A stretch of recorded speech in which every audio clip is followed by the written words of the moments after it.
Howdy, y'all. My name is Tommy Toon, and welcome to the first session and first game of Toon Tales, Drakkonus Guild Horizons. We officially begin our adventure, the first of its kind, a live play D&D game featuring myself and some nerdy ass friends of mine. This game is live streamed and live recorded on Twitch. So if you want to see the game live, you can follow me at Tommy Toon Stories at Twitch.tv, and without without delaying and also the music that will be featured in this session and the preceding games is made and produced by Arcane Anthems. So be sure to go follow and support them on all their different social medias. And let's go ahead and start introducing our players. Starting with our aquatic friend Pisces. Hello. I am Pisces. I am uh, as you can see, I'm the squid, or inkling more specifically, and I am playing the bard of the campaign. Nice. And I don't know if you're going to see much in the way of shenanigans, because I'm ROAs. I don't know how to flirt. So sorry. I'm sorry to disappoint, but I am not that kind of bard. Not that kind of bard. Next up we have Rays. Hello, I am Dreamrays, and I'm going to be a Drake Warden, a Warforged Drake Warden. And Mm. I'm really excited to see how this story goes. I hope everyone has a great time. Next up we have Dark Dragon Master. Hello, I am Dark Dragon Master. I am playing as a half demon monk, and let me tell you, he is not the sharpest tool in the set. He will do dumb stuff. Always Ah, gotta so the babysitter role. uh, It's gonna be uh, me. It's gonna be me. always gotta have those. And finally, but certainly not least, we have Miko. Uh, Miko. Hello. For Miko here is an artist and is actually the one that is behind pretty much a good portion of the artwork you see here in the overlay, and as and yeah.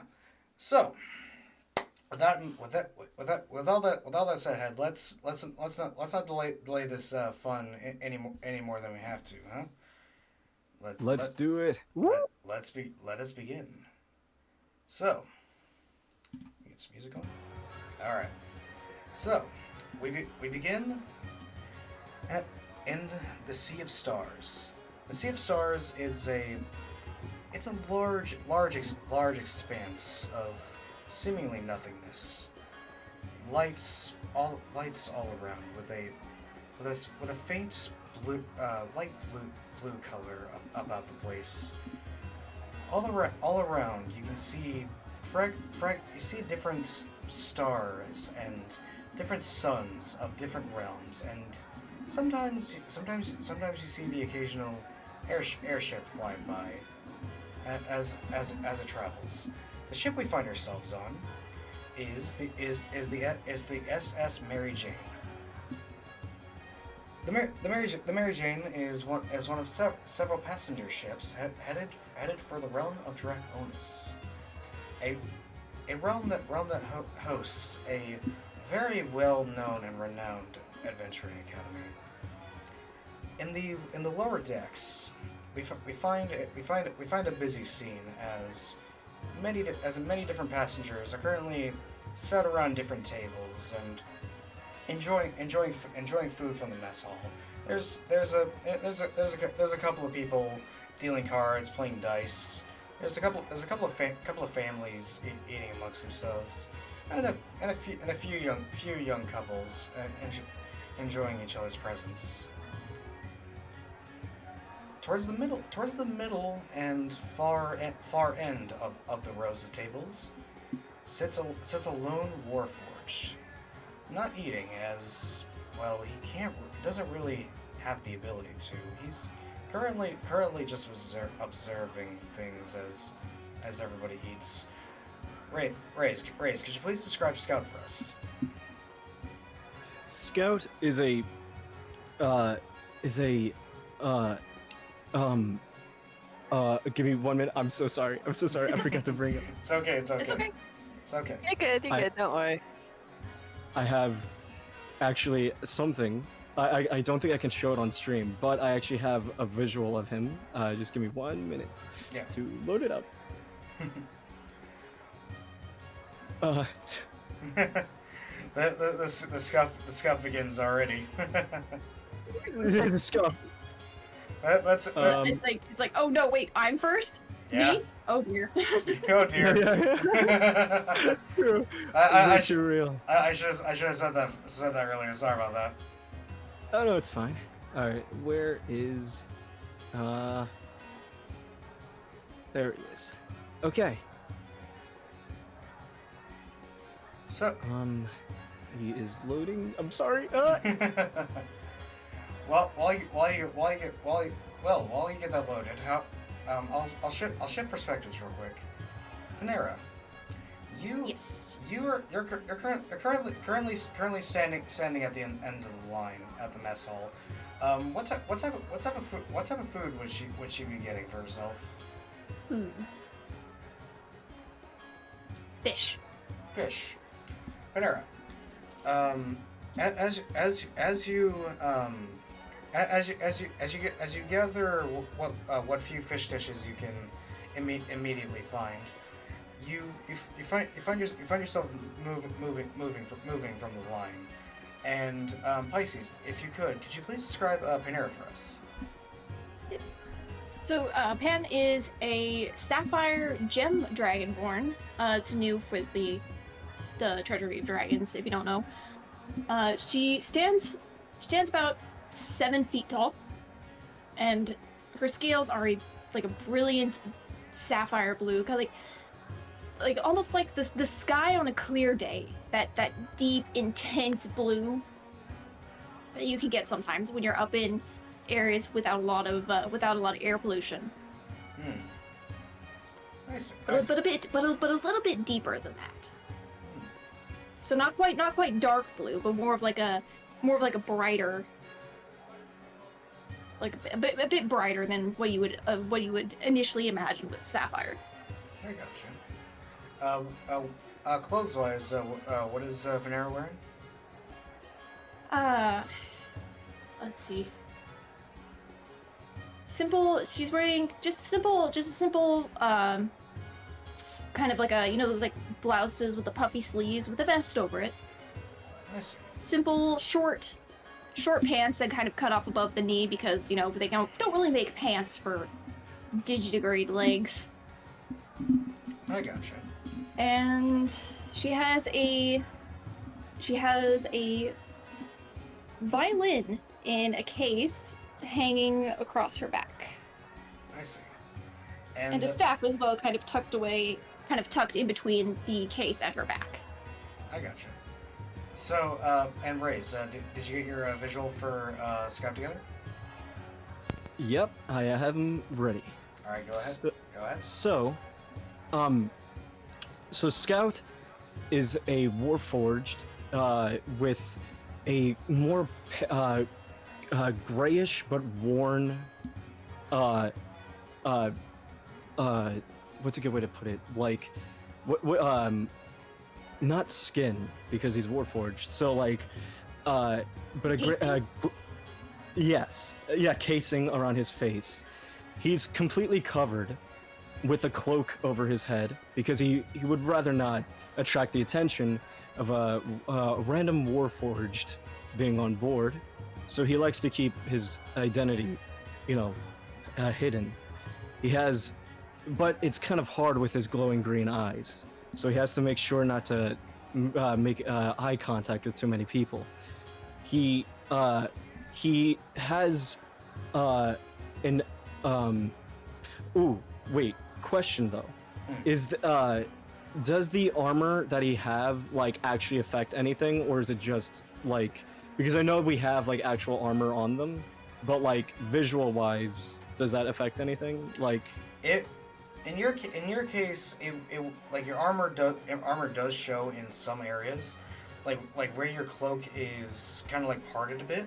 You can see bits of the leather that he's wearing with the draconic engravings.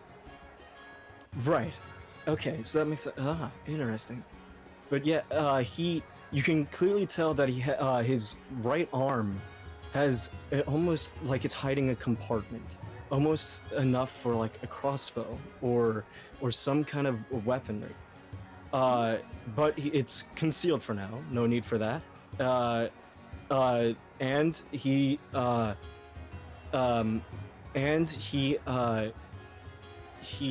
has draconic markings around his armor. No, oh shoot, I messed up. Sorry. Elvish markings around his armor that mean a lot to him and hint to the people that taught him everything he knows so far. Gotcha. And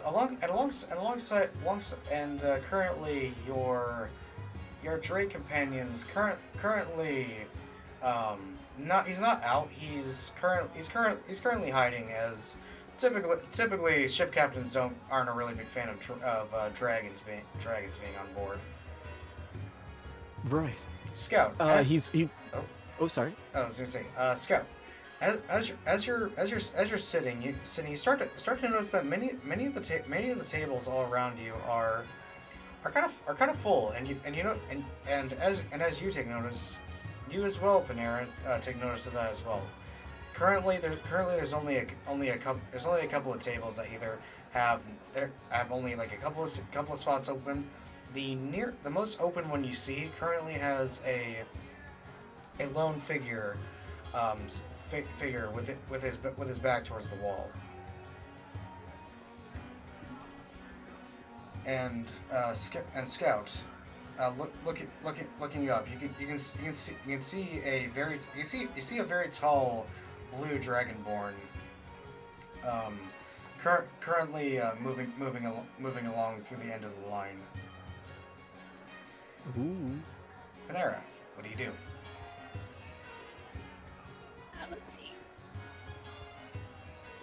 Let's see. I glance around and try to find an open spot, but not finding one immediately. Pan's eyes, they do fall on the mostly open table with the figure sitting at there.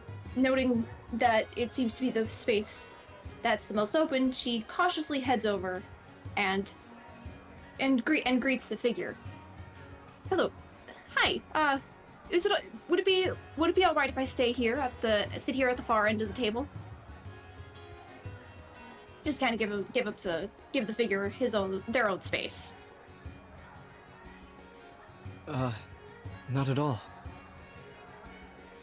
She nods and then sits down with the plate piled quite high with various seafood. Yeah. Lots of shellfish as well as regular fish. Yeah, you'd managed to get yourself fried space minnow, smoked salmon, and some boiled crab. Ooh, tasty. While this is happening, Xanthuris, Xanthuris, what are you getting food wise? I have a feel. I know that Zen, he just likes whatever tastes good, so. I see. So Zen, as you're gathering the last bit of food for your trade, coming to the end of the line, you notice, much like Panera, that there's only really one table that has many open spots for all the different people. You definitely get the vibe that that this particular ship doesn't usually see this many people all at once. Xanthuris, Dark, could you please describe Xanthuris for us? Xanthuris is a half demon with a mostly human appearance. He has like ash blonde hair, short. His eyes are red, and if you look on his face, you'll notice that he has two black lines going from his forehead down to his chin, going in between the middle of his eyes. As for clothing, he is just wearing like a casual top, short sleeve, some exercise pants that go down to his ankles. You'll notice though that he is not wearing any shoes because he does not like them. And on his arms, he's wearing like he's wearing a silver brace on each of his arm. His wrist. So, Xanthuris, you've been traveling for about I would say about 4 days now. Going from one ship to this one, and having gone from that ship to this one, you definitely had noticed a difference in quality. While this ship is definitely faster, this one has not been the best of the best quality. And noting that, like it said, as soon as you get to the end of the line, you notice that there's only one table really available. That one being the one at the very back at the middle row, where you see a hooded figure, and another figure without a hood, wearing a very large figure as well, wearing a blouse and having a instrument in a case with a staff.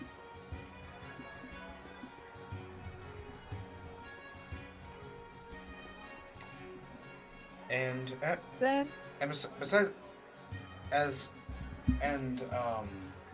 while you're glimpsing the table, Cedric, you and Cloud had just arrived at the mess hall as waking up was a bit of an ordeal. Miko, could you please describe Cedric for us? Certainly. Cedric is a very tall half-elf, though he looks more like a tiefling. He has long black and silver, slightly curly hair that's tied low with a royal blue and gold ribbon. His clothes are quite modest and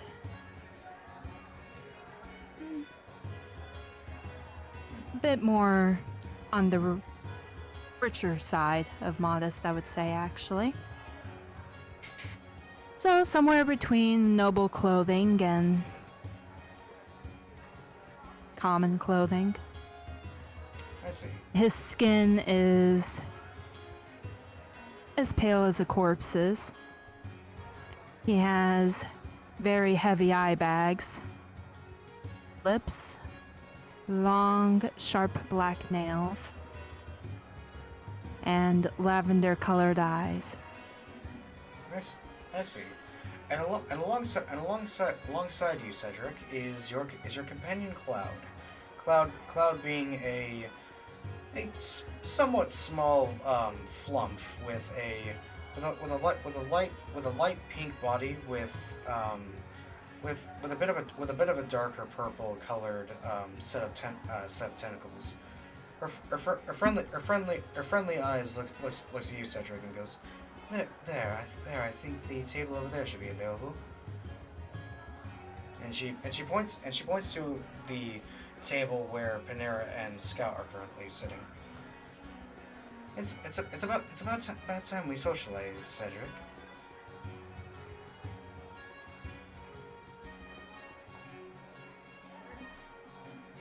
He looks over at the table, not quite sure how to respond, so he silently goes over and looms over the people currently sitting there. as that happens, Xanthuris.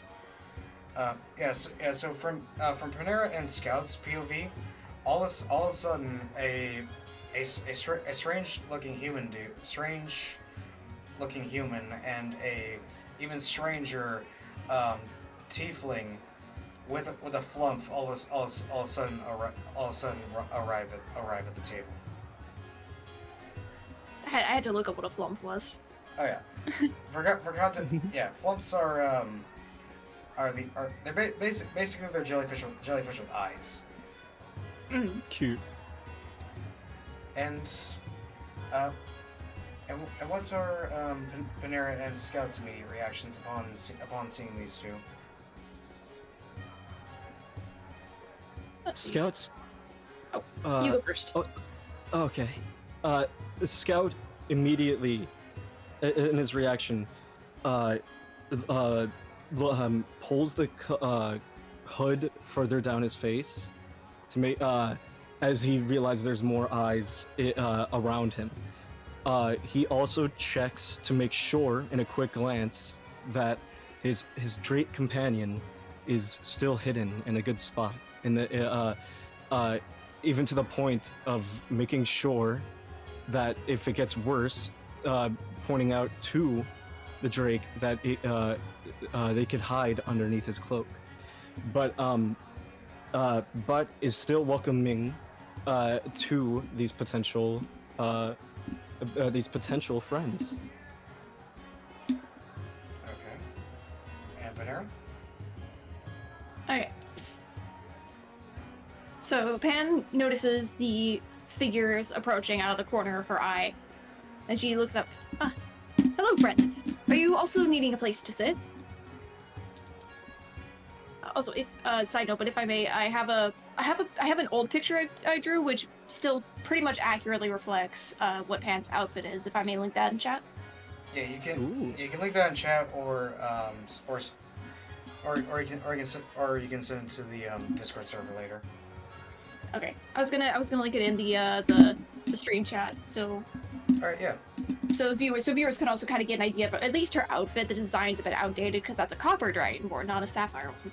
Yeah. But it's her old. Her outfit is still accurate.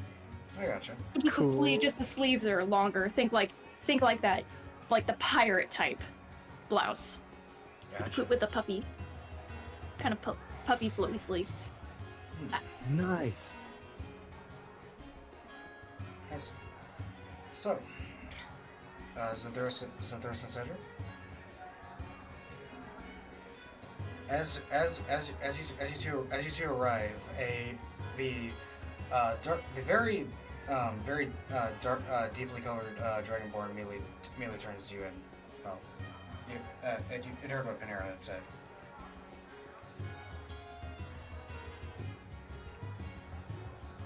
Yeah, I can get a place to sit. You don't mind if I sit here? Ah, no, I don't mind, but I wonder if my companion here would be averse to that. She glances over at Scout. Well, scooting over a little bit to kind of start making room. I'm welcome. I welcome all. He noticeably moves awkwardly, making sure the hood is still over his eyes. I welcome anyone who would like to sit at this table. Wonderful. Wonderful. My name is Cloud. Apologies for the bit of a strange appearance on my part. It's hard to hide the strangeness of a flump. Fascinating. My friend here, she raises a tentacle and pats Cedric a bit. This is Cedric. Go ahead and say hi, Cedric. You can see Cedric's hand tightening on his staff in a white-knuckled grip as his single eye glares at all of you. He does not say anything, but the look on his face says he would either like to commit murder or vanish into nothing. Don't mind his appearance. He's not used to travel quite as much as I am. We're actually heading to Drakkonus Academy. Are the rest of you as well? Yes, Pam nods, and she also smiles disarmingly at Cedric. Just try to help, put him at ease. At ease, friend. Despite my looks, I don't bite. and what might your names be then? My name is Panera Autumnsong. I am a researcher of sorts. I research into ancient cultures, and specifically their songs and rituals and such like that, since those don't always get preserved with the passage of time, since they're not physical. Oh, I see. And what of you, my close friend? Scout, realizing that this potential friend is a similar goal, almost without realizing, excitedly looks up. Without thinking about it, without thinking, he looks up excitedly and answers, I've been named Scout. You're going to the academy as well? Yes, actually. Me and Cedric are going. It seems we've met some like-minded people. Huh. And she looks over at Zinthurus and goes, and what of you? Zinthurus, but you can just call me Zen. I'm heading over to the academy to enroll. Hopefully they'll take me. I've been training a lot, so here's hoping.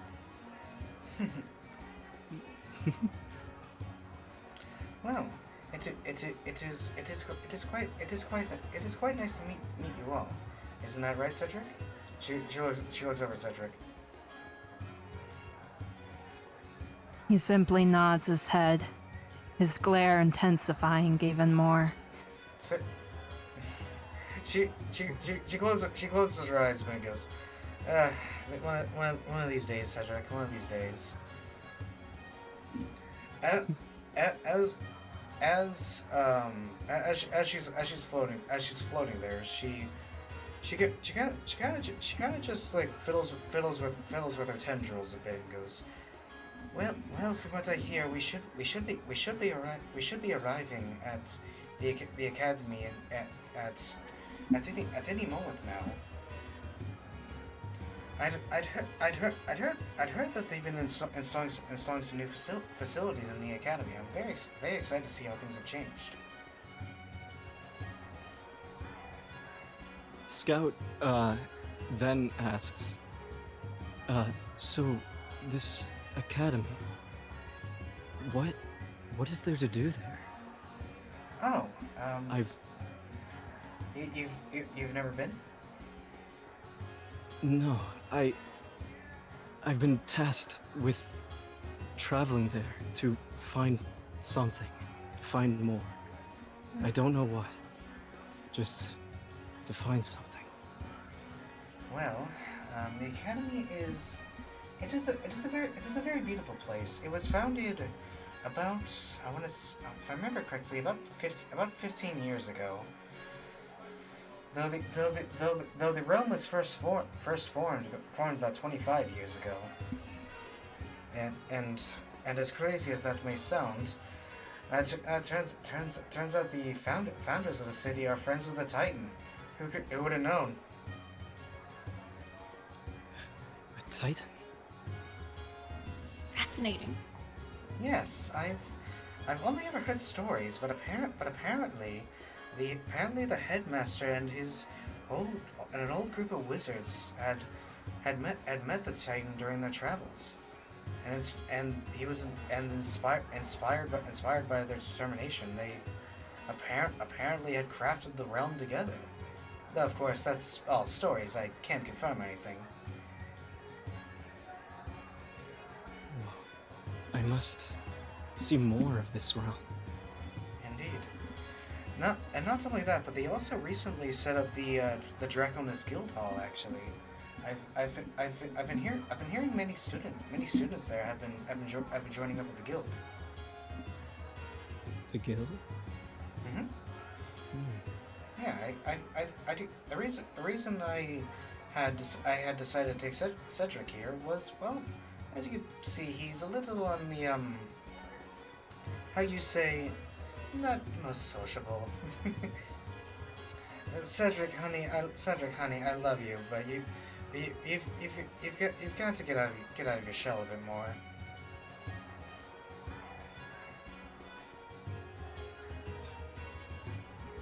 Cedric simply stares at all of them before slowly arching his eyebrow.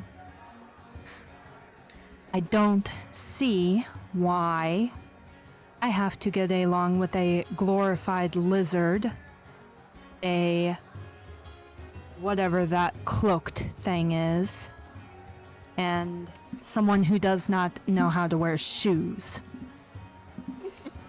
Guess we're doing a party roast already, huh? That was good. Cedric. Listen. It is simply it's a simple thing, really. When you life is better with company. And besides, besides, we've had this discussion before. I'm not going to be here forever.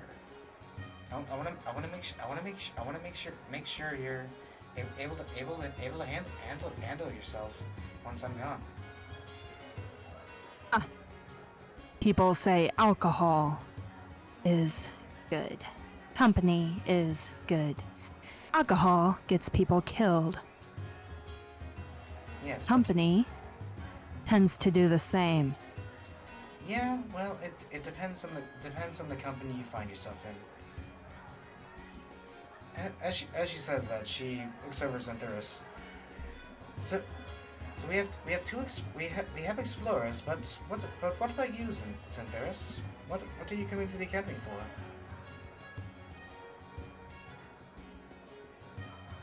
I'm going to Uber. My mother was a student there, so I'm hoping to follow in the footsteps. Oh really? I may have crossed paths with your mother actually. I wasn't a student at the academy, but I had gone there to do some studying. Perhaps I may have seen her. Although honestly, it was such a long time ago. I honestly couldn't tell you. But I'm sure you're making your mother quite proud. Oh yes, thank you. most definitely.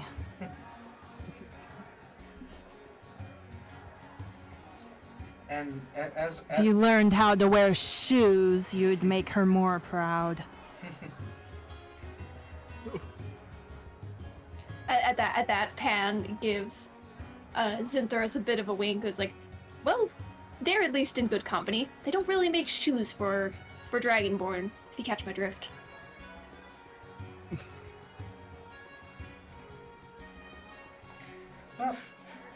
actually, So there's just kind of Cedric. like nods at Panera.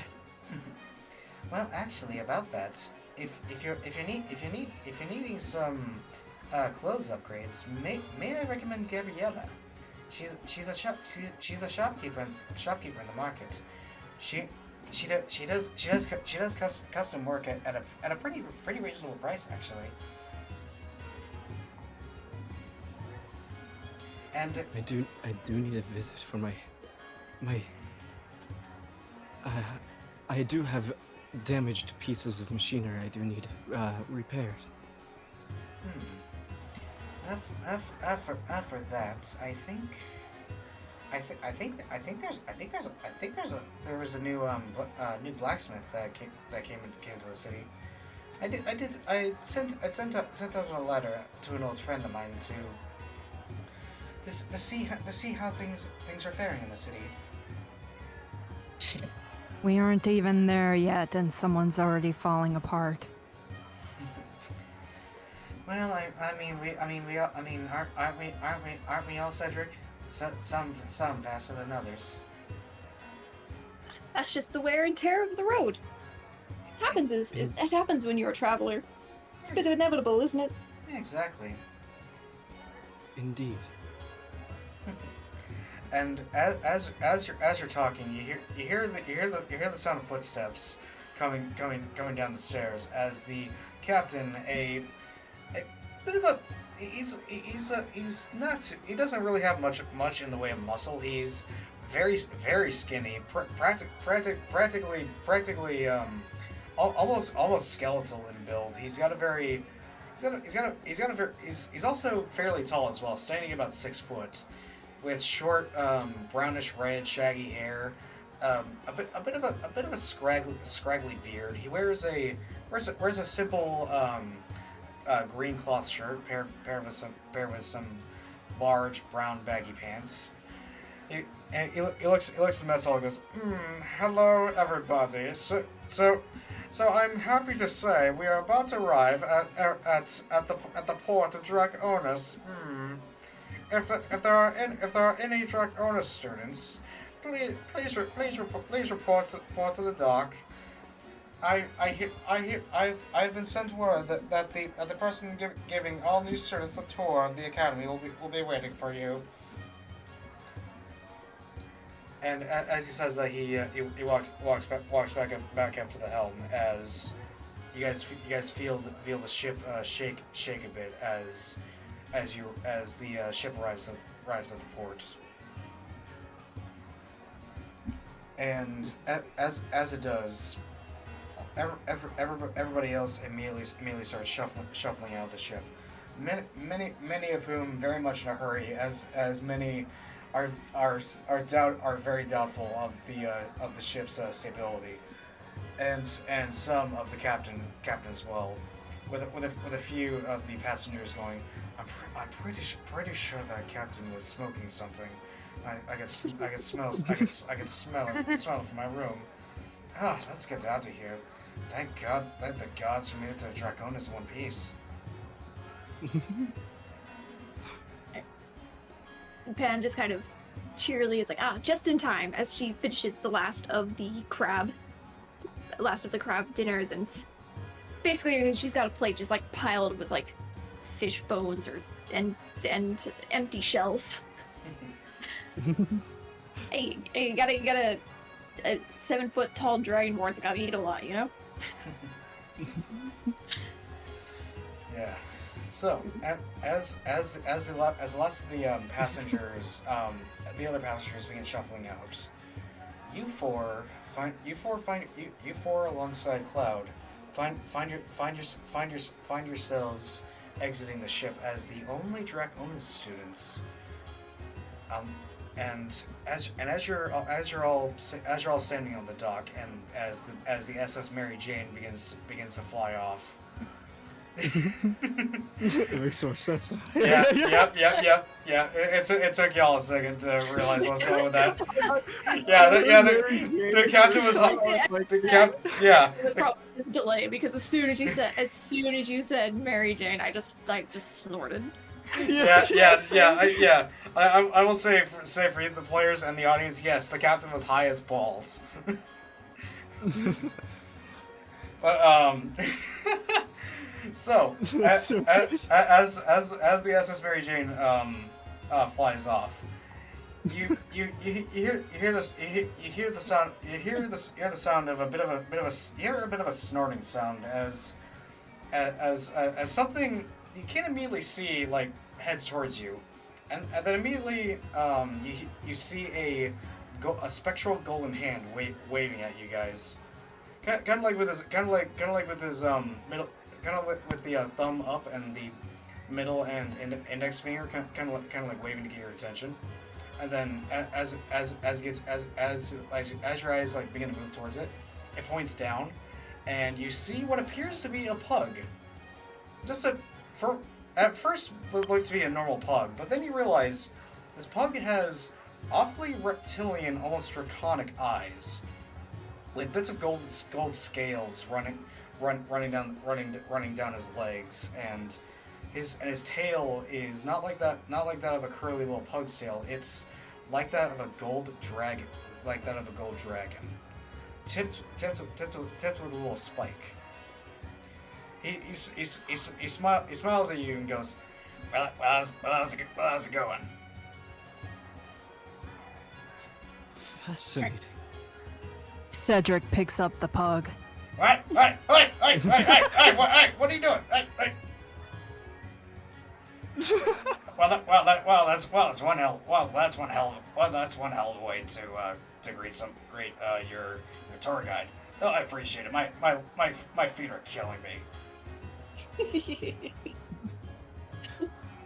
Ben says, "Hey, I want to hold the doggy too." What? No. Okay. Wait. Hold on. Okay. Wait. I had names. Bedrick. Who's Bedrick?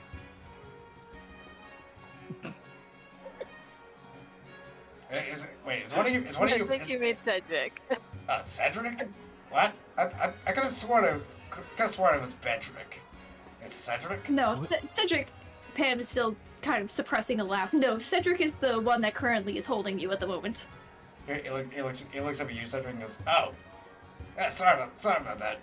My hearing's not the best." What a strange creature.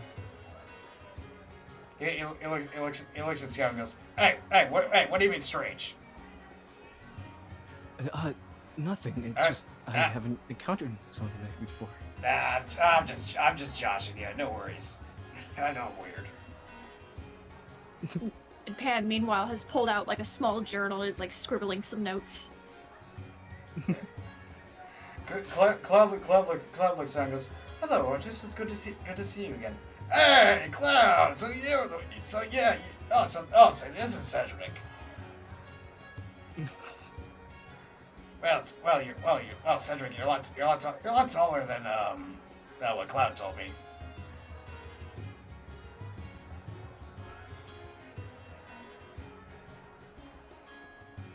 I ate a lot. well, that much is obvious. Well, shall we begin your guys' tour?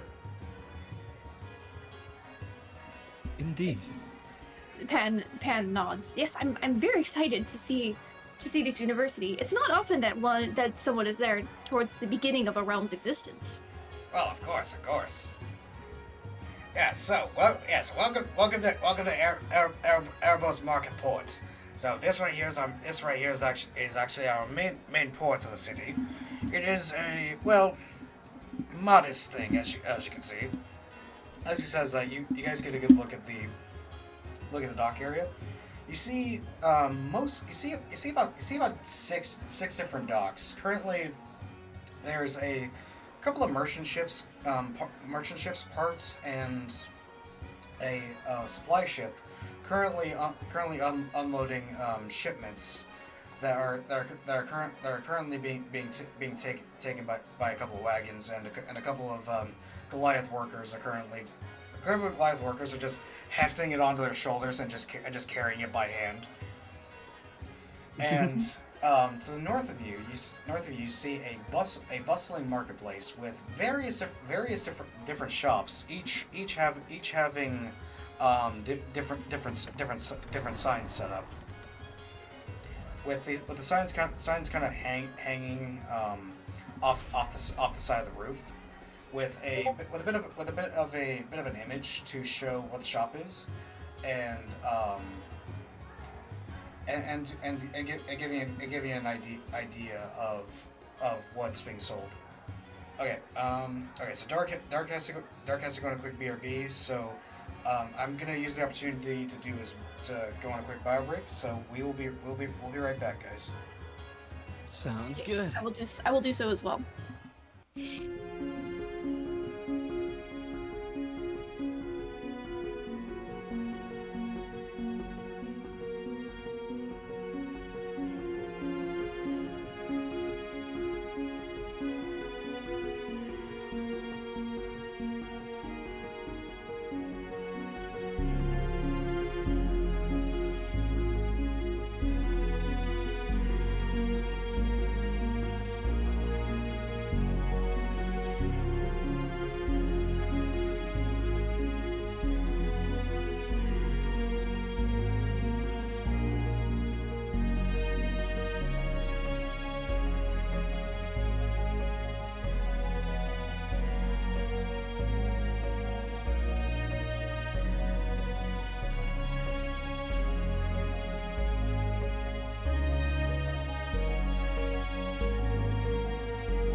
Cedric simply lifts him up higher.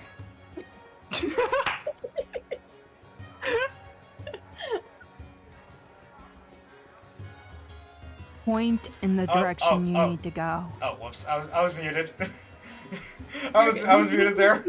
To summarize what I had said, Ortis thanked Cedric for giving him a break, but he kind of needs to lead the group.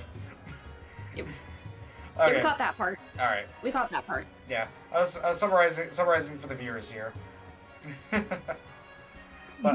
yeah. So Ortis kind of just goes, all right, fine, forward.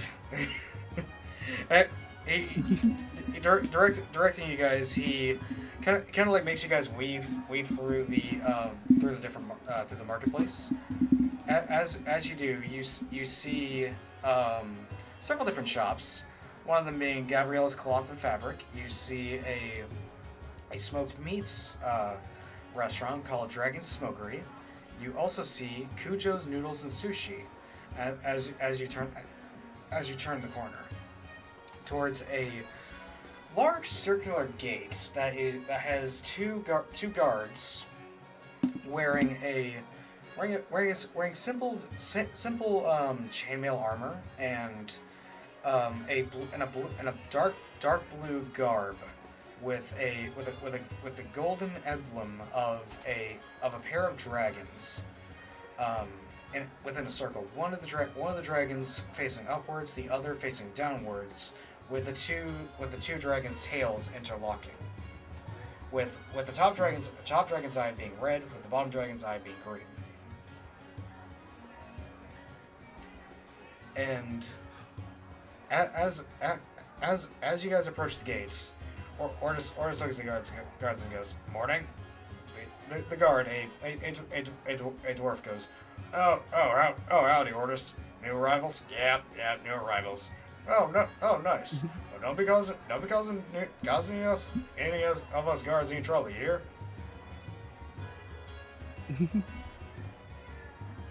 And Pan nods in agreement.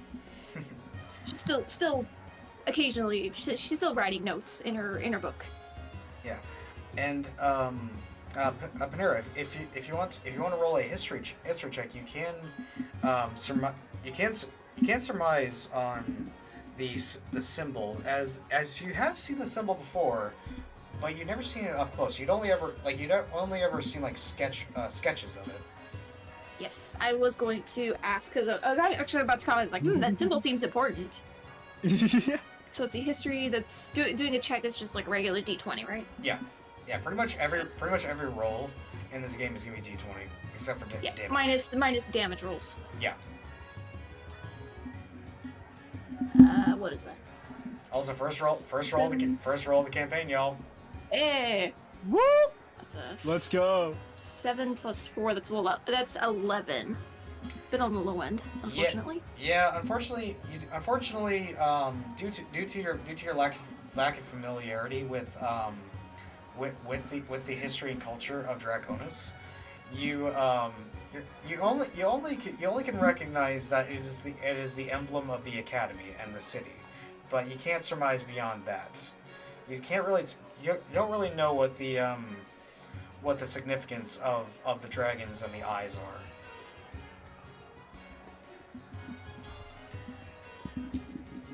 And as you're kind of like taking notes of the notes of the symbol, Ortis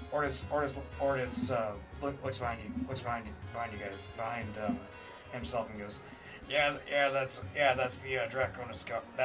Them be the Drakkonus guard. If you have any trouble or notice anything, you talk to these guys. Thank you for the information. Of course. That's what I'm here for. It's always me that ends up giving you new guys the tour of places. I mean, honestly, who does Merle think he is? I mean, obviously he's the headmaster and all, but I got places to be, you know. I got some nice smoked turkey leg is calling my name. Scout motions real quick, and asks, before we go any further, I heard that there's a blacksmith that might be around here. Oh yeah. There is. That's Ember. She's a new arrival here in the market. Her shop is actually behind us to the left. You can't miss. It's called the Fire's Forge. Thank you. Of course. She can handle anything when it comes to traditional weapons. We also have a new gunsmith as well, actually. Gunsmith. Yeah, he handles all things involving firearms, black powder, that sort of thing. Fascinating. Yeah, and if you want custom fitted armor, Gabriella's the best one to talk to. In fact, she's the one that gave me my custom fitted armor. Although right now I'm currently a little bit on the naked side.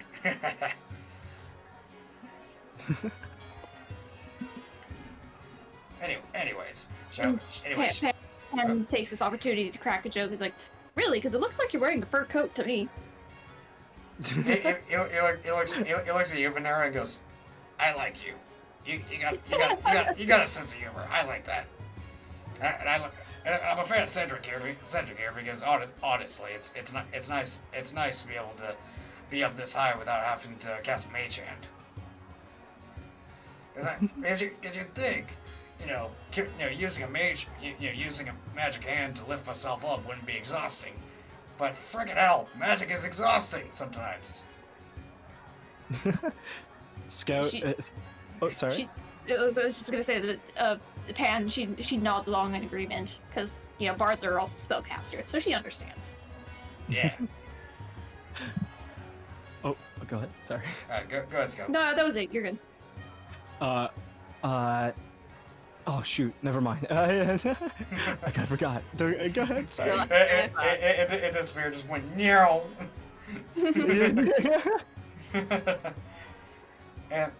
and as he's talking, you guys are currently walking through the gateway. As you guys find yourselves in the main city of Drakkonus. The main city of Drakkonus, well, is quite huge actually. And for the viewers, I'm going to be showing off the map. So this right here is Drakkonus. Currently, they started here in Erebus Market, and they're currently here in Drakkonus City. Cool. Oh, that's cool. That's awesome. Yeah. So, the main city is bustling with activity. Hundreds and maybe even thousands of people are currently out and about. It's the peak busiest time for the city. About 3:30 ish in Drakkonus time.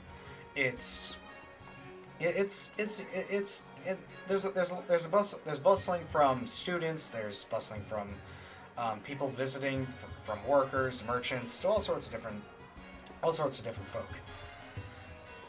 Artis looks around the city and goes, busy. I'm really glad I'm not have to deal with this myself. He looks around and goes, yeah, a crowd like this is not good for one of my stature. Even halflings and gnomes have trouble seeing me sometimes. Oh. But it's fine. But still, shall we continue? And as he says that, you guys hear the sound of hooves behind you. And goes, excuse me. Is this the tour guide for the academy?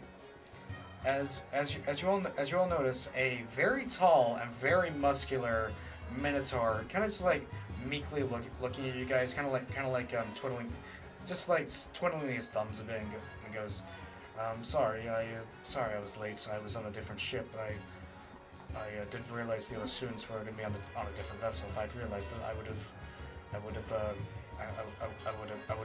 gone to the dock sooner. Oh, Ordis looks at the Minotaur and goes, oh yeah, you're, Gyres?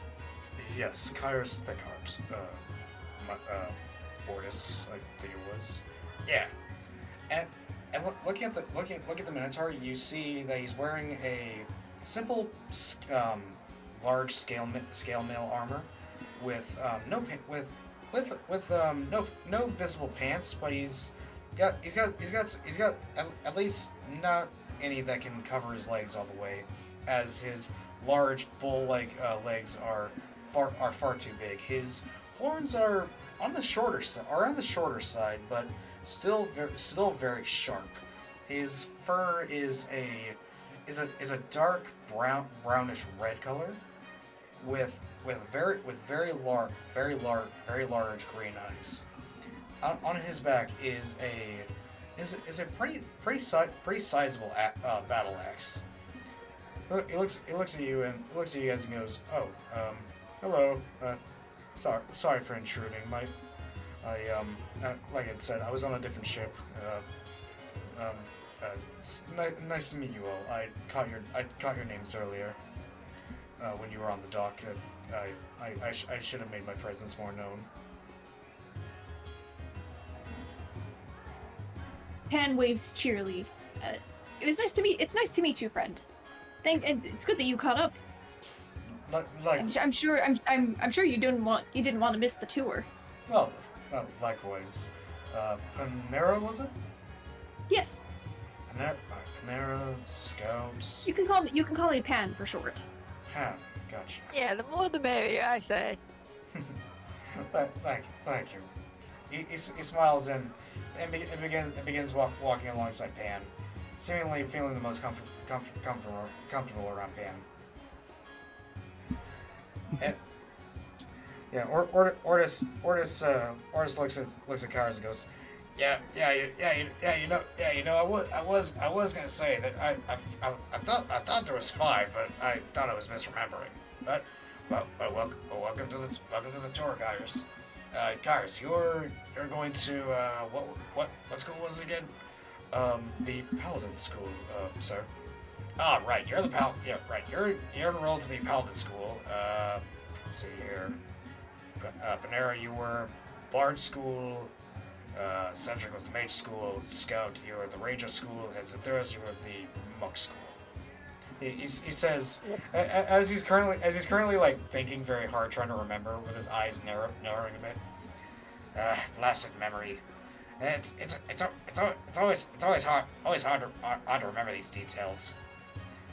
I mean honestly, I don't even really get too much prior notice. Like, hey, it's like, hey, Ordis, go give X, Y, and Z a tour. It's like, oh, okay, sure.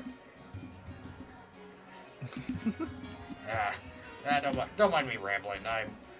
That's a little irritating. That's all. But still, shall we continue on to the main academy grounds? Indeed. Pan nods excitedly.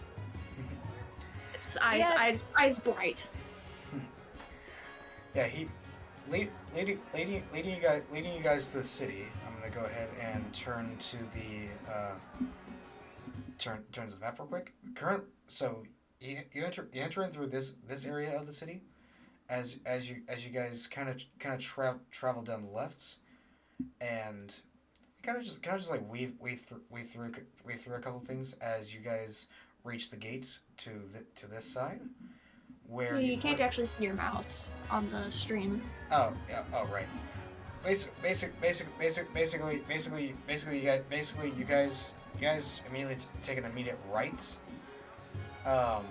from where you guys are, to a gateway that stands to the right of a large building that you assume is of importance, but Ordis kind of just brushes over it as as you guys cross through the gate into the main academy. The main academy grounds are fairly large, with a central grove in the middle, and what appears to be a large cave in the very middle that stands very noticeably tall, with several grassy areas to the left and right, dotted with different tables, and you notice different groups of students are currently at the table, either studying, socializing, or just having a quick snack.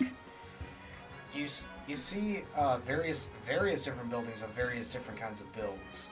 So a couple looking to be built out of stone, and others built out of wood. Others built more or less with more standard materials. But also in the far distance, you see what appears to be a gigantic tree, standing at about 200 feet tall. The tree towering above the academy grounds. Ordis looks at you guys and goes, "Yeah, this is Drak. This is Drak. Welcome to Drakkonus Academy. The place where heroes are made." That's at least that's the tagline that they tell me to tell you guys. Yeah. So all right. So the close. All right. Let's first stop by the mage school. It's the closest one to where we are right now. It's over to the right over there. He takes one of his paws and points to his right, using one of his reptilian-like claws, pointing at a building that is built similarly to a stone tower, with a wooden building sitting adjacent to it. And you notice that on the building's walls there are arcane symbols inscribed into the stone. He looks at you, Cedric, and goes, that there is your stop, the mage school.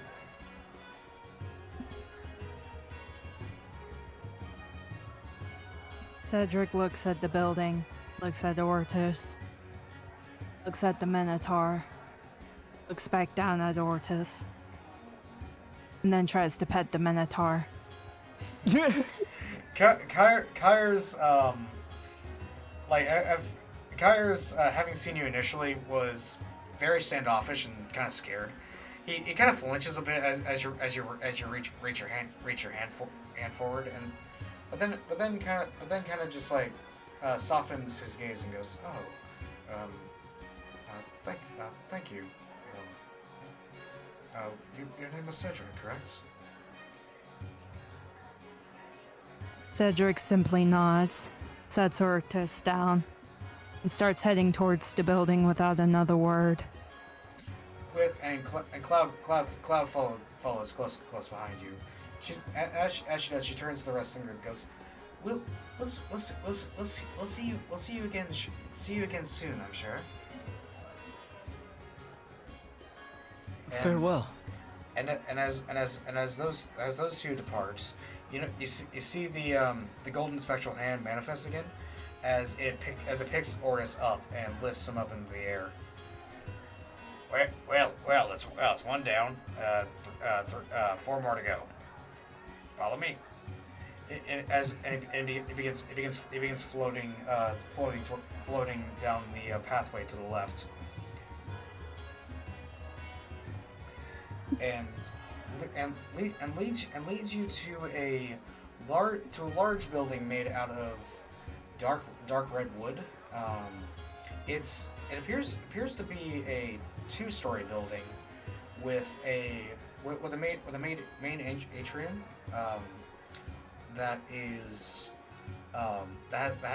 a short but wide set of stairs leading inside. At the front you see a very strange figure. Give me a moment. You see what appears to be a green-furred squirrel with a small pair of deer-like horns atop his head, and a pair of dragonfly wings on his back, wearing a simple woven leather shirt and noticeably has a rapier at his side. He looks in your guys' direction, and kind of like turns his head. Ordis turns to you, Panera, and goes, look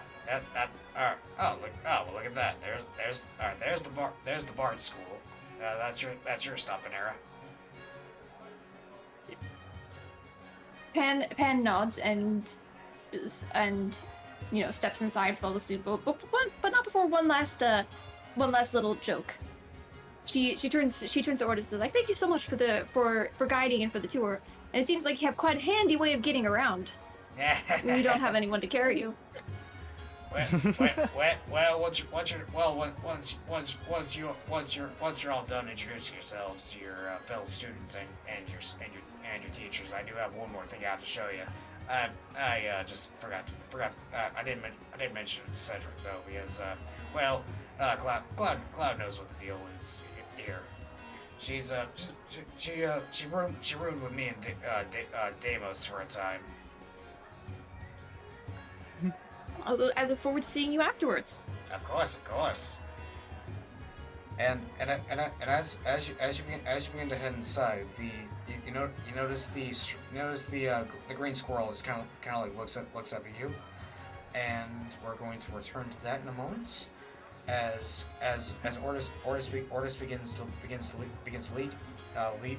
lead Zinthurus, Scout, and Kyers down the road a bit to a temple-like building, which kind of has a marble type of look to it, but appears to be made out of more or less standard stone, but is painted a bright white with accents of gold and blue, painted in with different intrinsic lines and different holy symbols.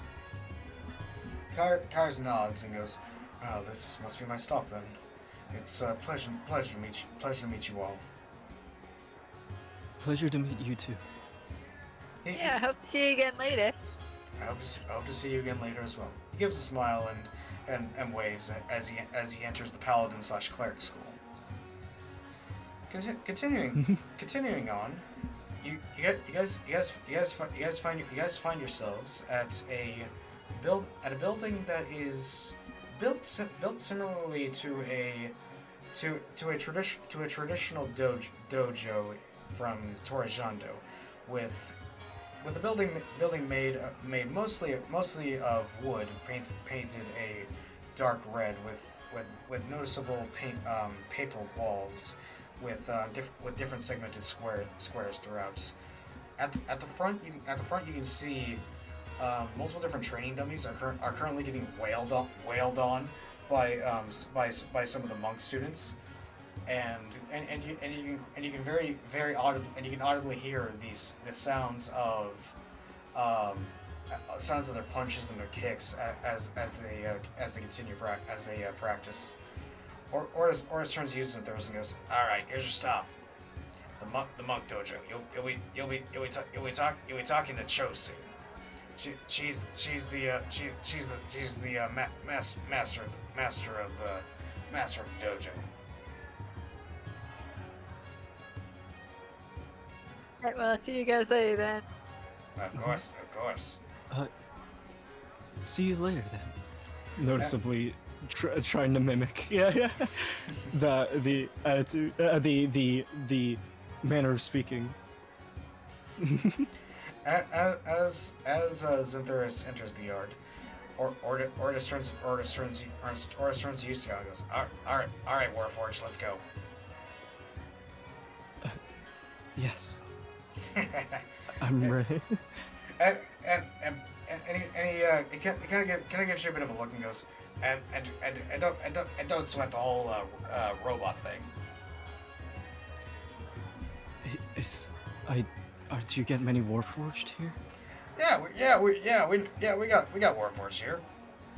We got Warforged. We got a couple of auto gnomes.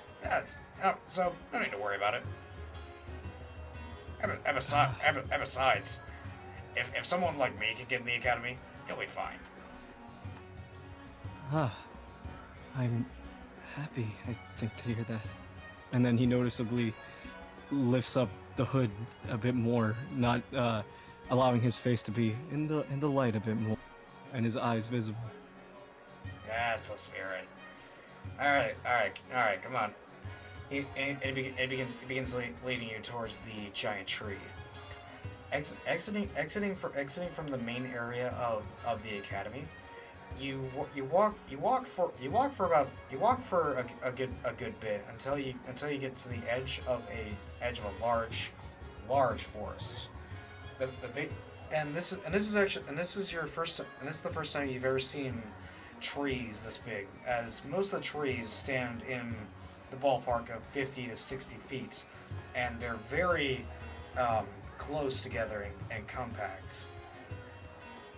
The main thing that catches your attention, though, is the largest tree, of course, measuring about 200 feet. And as you kind of like look up at the tree, you notice that there are platforms leading all along the base of the tree. And you notice that at the bottom there seems to be a sort of elevator type of system awaiting you. Or just looks at you and goes, "Yep, there's the ranger. There's the ranger school. As you can see, it's a bit of a climb. So we installed this little pulley system." I'm sure the climb wouldn't be too bad, though. Not for someone like me. Certainly not. But it makes things easier for everybody. All right.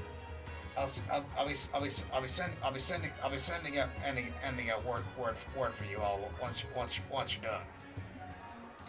Yeah, and you'll hear my voice in your head. Don't worry about it. It's just pretty standard magic stuff. Well, thank you for your guidance. It's been very informative and very helpful. Well, of course. Although this is just part one of the tour, there's another part we'll begin to once you're familiar with your schools. And as I await that eagerly. So, as you begin to approach the elevator system, we're gonna cut back to Cedric and Cloud. Cedric, walking into the mage school, you find yourself in the presence of many different books, as the inside of the wooden building is lined with different shelves of arcane tomes and scrolls. There are quite a few different tables set up with many students reading and writing diligently of their own amongst themselves. And to your right, you see a very tall and widely built turtle. He has an appearance similar to a sea turtle, with a bit of a dark green shell with accents of brown and red on his back. You notice that his arms aren't quite the same as most turtles, as you notice a noticeable fin going down from the end of his hand towards where his wrist is, going all the way down towards the end of his forearm. He's got no visible clothes on, but he does wield a large staff with what appears to be bone and a conch shell attached to the top. The conch shell being engraved with various different glowing arcane symbols. He looks at you, Cedric, and goes, "Sup? Name's Reef. Are you the new student?"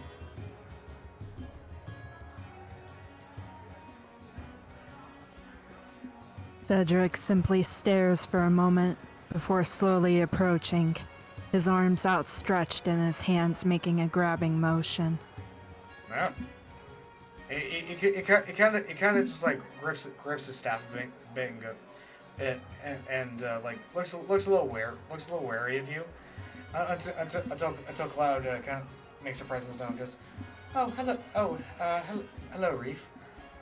Oh, Radical, it's Cloud, and I'm guessing that's Cedric.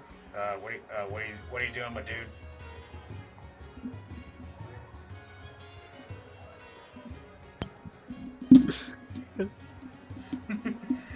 Cedric approaches Reef steadily. My dude, what are you doing? Is this normal? Is this normal?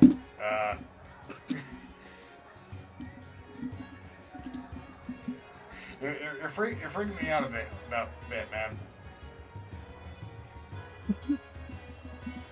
Cloud is going to need to intervene, otherwise Cedric is going to Cloud just like pet Reef. yeah, Cloud just kind of like reaches a tentacle around your chest, Cedric, and goes, Cedric, that is no way to introduce yourself to one of your teachers.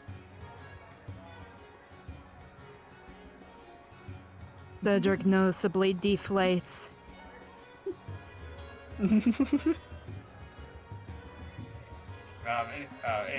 Anyways, like I said, my name is Reef. Nice to meet you. Yeah, if you're, yeah, I'm the I handle all things when it comes to magic proficiency and practice. And I handle all things related to, well, magical knowledge. As a very tall and rather skinny elf begins to make his way inside the room, he's got noticeably dark tan skinned that are scarred in dark purple scars. Mostly covering his face, but you also notice some of them on his arms, mostly on his right arm. He has very striking golden eyes and deep, thick black hair, with him wearing a brownish black cloak paired with a pair of light gray pants. He has a bit of a cold exterior, similar to Cedric. He just kind of walks in and nods to Reef. Oh yeah, this is Drengen, my magical partner in crime. He's my co-teacher, as I say. Totally radical dude. Though he's not as talkative as I am. Likewise. And you must be Cedric, if Cloud's description was accurate. Cedric scowls and brings his staff closer to himself, turning away. Cloud, just kind of sighs a bit and goes, Cedric, come on, you're not making the best impression here. He sighs heavily, turns back around, nods his head, and then proceeds to pout like a toddler. Cloud looks at Cedric and goes, Cedric, we've been over this.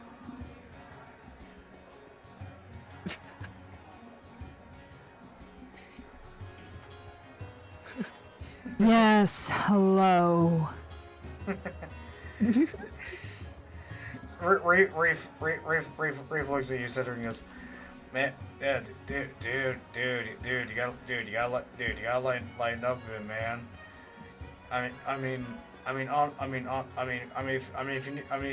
you need something to, take the edge off. I got some I got some stuff back in the back. Uh, as he says that he kind of like fiddles in the pocket and shows a bit of greenery, shows what appears to be a bundle of greenery. Cloud immediately just going, no, that won't be necessary. I would rather not see that happen. At least not while I'm alive. Reef kind of shrugs and goes, all right, suit yourself. As this is going on, we're going to cut back to Panera. As you are walking up towards the doorway, you see these green furred squirrel currently looking up at you for a moment, and he goes, so you're the new arrival? She nods. Yes, my name is Panera Autumn Song, but you can also just call me Pan. Pan. I like it. My name is Tori. As you can see, I'm not exactly a standard student. I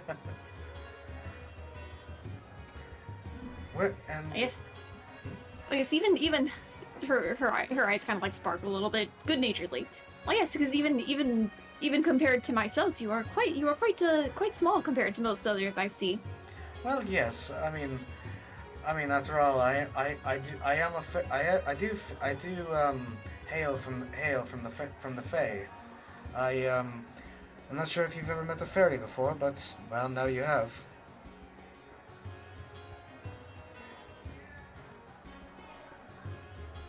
She kind of goes kind of thoughtful for a moment. I believe I have maybe once in my past, but I can't quite recall for sure. Well, still, it is a pleasure to have you here. Shall I show you the inside then? It is the same to you, and yes, I'm very excited to see the inside. Well, follow me. He leads you inside, and what you see immediately inside is, in the bottom floor is basically just like a kind of a gathering area and a lecture hall with rows of different seats set up to face a small stage. At the stage, you see a half elf, half human man currently adjusting himself and kind of just like skimming through notes. He has very noticeably short-cut brown hair. He's on the skinnier side with sort of light white skin, and even from there you can see very brightly colored hazelnut eyes. You notice that he's wearing a bright yellow vest and a short bright red scarf over a set of dark studded leather armor. You see that he is wielding what appears to be a wand that is shaped similarly to some other wands you've seen, but this one having an appearance similar to a Marleyan invention, that being the microphone. I think I see what you're doing there. I think I see what you're doing there. I have no idea what you're talking about, Pisces. Okay, I have no clue what you're talking about. Not at all. He looks in your direction and goes, "Oh, well, hello there. Let me get off the stage real quick." You watch as he just kind of jumps off the stage and excitedly runs towards you. With a wide smile, he offers his hand. Well, hi there. You must be Panera. I've been waiting for your arrival all day. She takes his hand and shakes it. But yes, I've been quite eager to get here myself. And yes, you are indeed correct. My name is Pan. What would your name be? Oh, my name is Ray Dreamer. Though you can just call me though you can just call me Oh, that's right. you could just call me Ray. I knew it. I forgot about that. I don't get it, but I think I do. Okay. He gives a nod and says, welcome to the bard school, and it is a pleasure to have yet another for the stage. Though of course alongside the bard school, I also run the local theater as well. Here we have most of our shoot, I totally lost what I was gonna say. Oh, here we have most of our lectures. But also and upstairs is more of our creative space. I find that inspiration will strike at the most opportune of times. Often our classes are simply sharing ideas and inspiration. Us bards, we don't learn that well, cooped up in a class much like a wizard would. Wouldn't you agree? She nods in agreement. Yes, I often take inspiration from my travels, and I like to preserve the songs of various peoples, as songs being a non-physical thing are often forgotten in the annals of history. Agreed. And I see that you and I have similar ideals. I think you'll do quite well here, Drakkonus.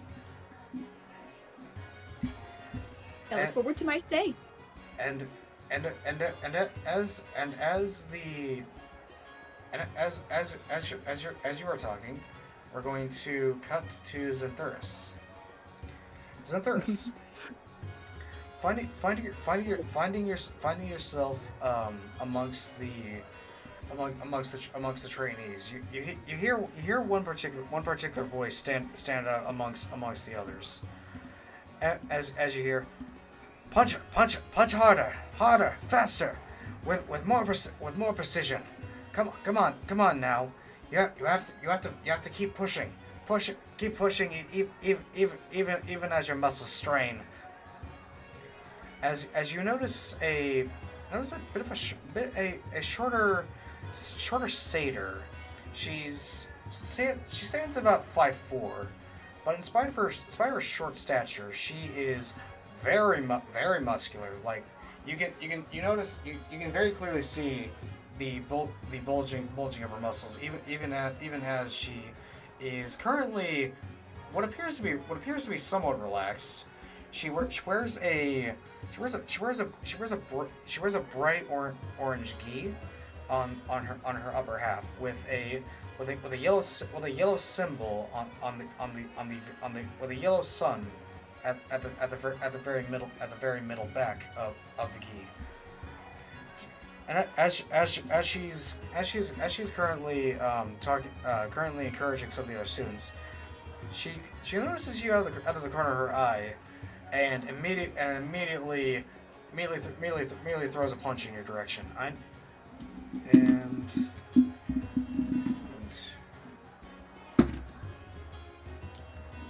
All right. As she throws the punch in your direction, Xanthuris, you're able to, even though you hadn't expected the attack coming, you're able to move your head in time to be able to avoid the punch. She smiles and goes, you're either you're a really fast one, or I'm getting sloppy. And I assume, telling from the way you walk, you're a new student here. Are you Xanthuris? Yes, that'd be me. Ah, I see. Well, welcome to the Monk Dojo. It is a pleasure to see you here. Here we do most of our training, as I feel the outside is the best place to do so. I have to say it is nice to have someone else from Torrejando. And I must say, you look a lot like your mother, actually. You mean my mother? Yes, I actually, your mother and I were classmates, actually. Well, classmates technically speaking. I was in the monk school. She was mostly doing scholarly studies. But we are friends nonetheless.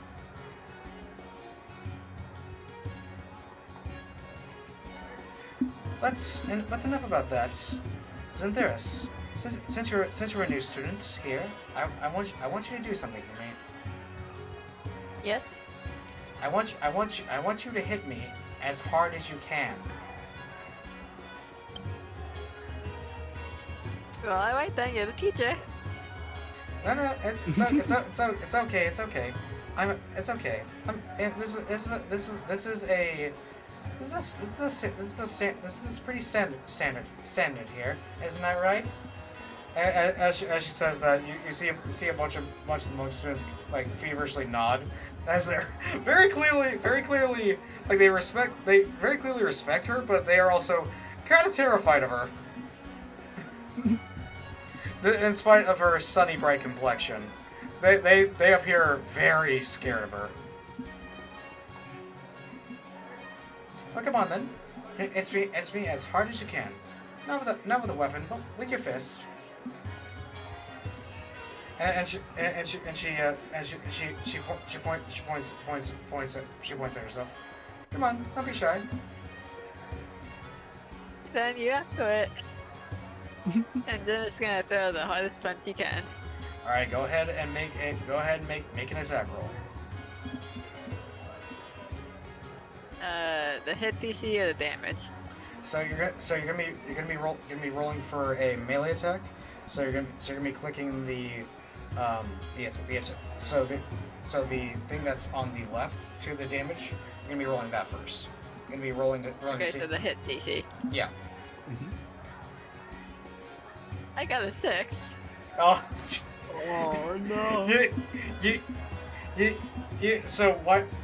With the unexpectedness of the request, you aren't really able to muster up as much strength as you normally can, and you just kind of like punch like right where her abs are, and you kind of feel your arm like shudder a bit as you realize how tough the muscles on the satyr is.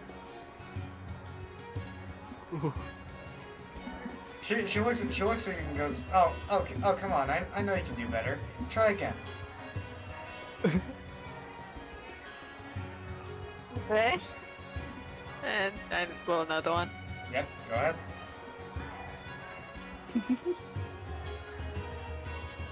Oh.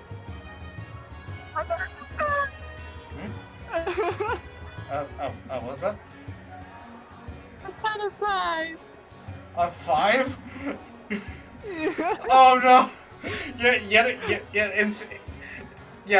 Because of how shaken up your arm was when you'd initially threw a punch, you win again, and this time somehow it was even weaker than before, to the point where she was able to just stop your fist mid punch. And yes, you've first lessons in this. No matter the opponent, you have to punch with conviction and determination. If you don't, well, as you can see here, I can easily take advantage of the opportunity, and she's gonna go for a kick. Oh my god. And she misses with a nat 1. as you watch, as she had given this little bit of a lesson, she tries to go for a kick. However, unfortunately, due to her holding your fist, she kind of loses her footing and proceeds to fall on her butt.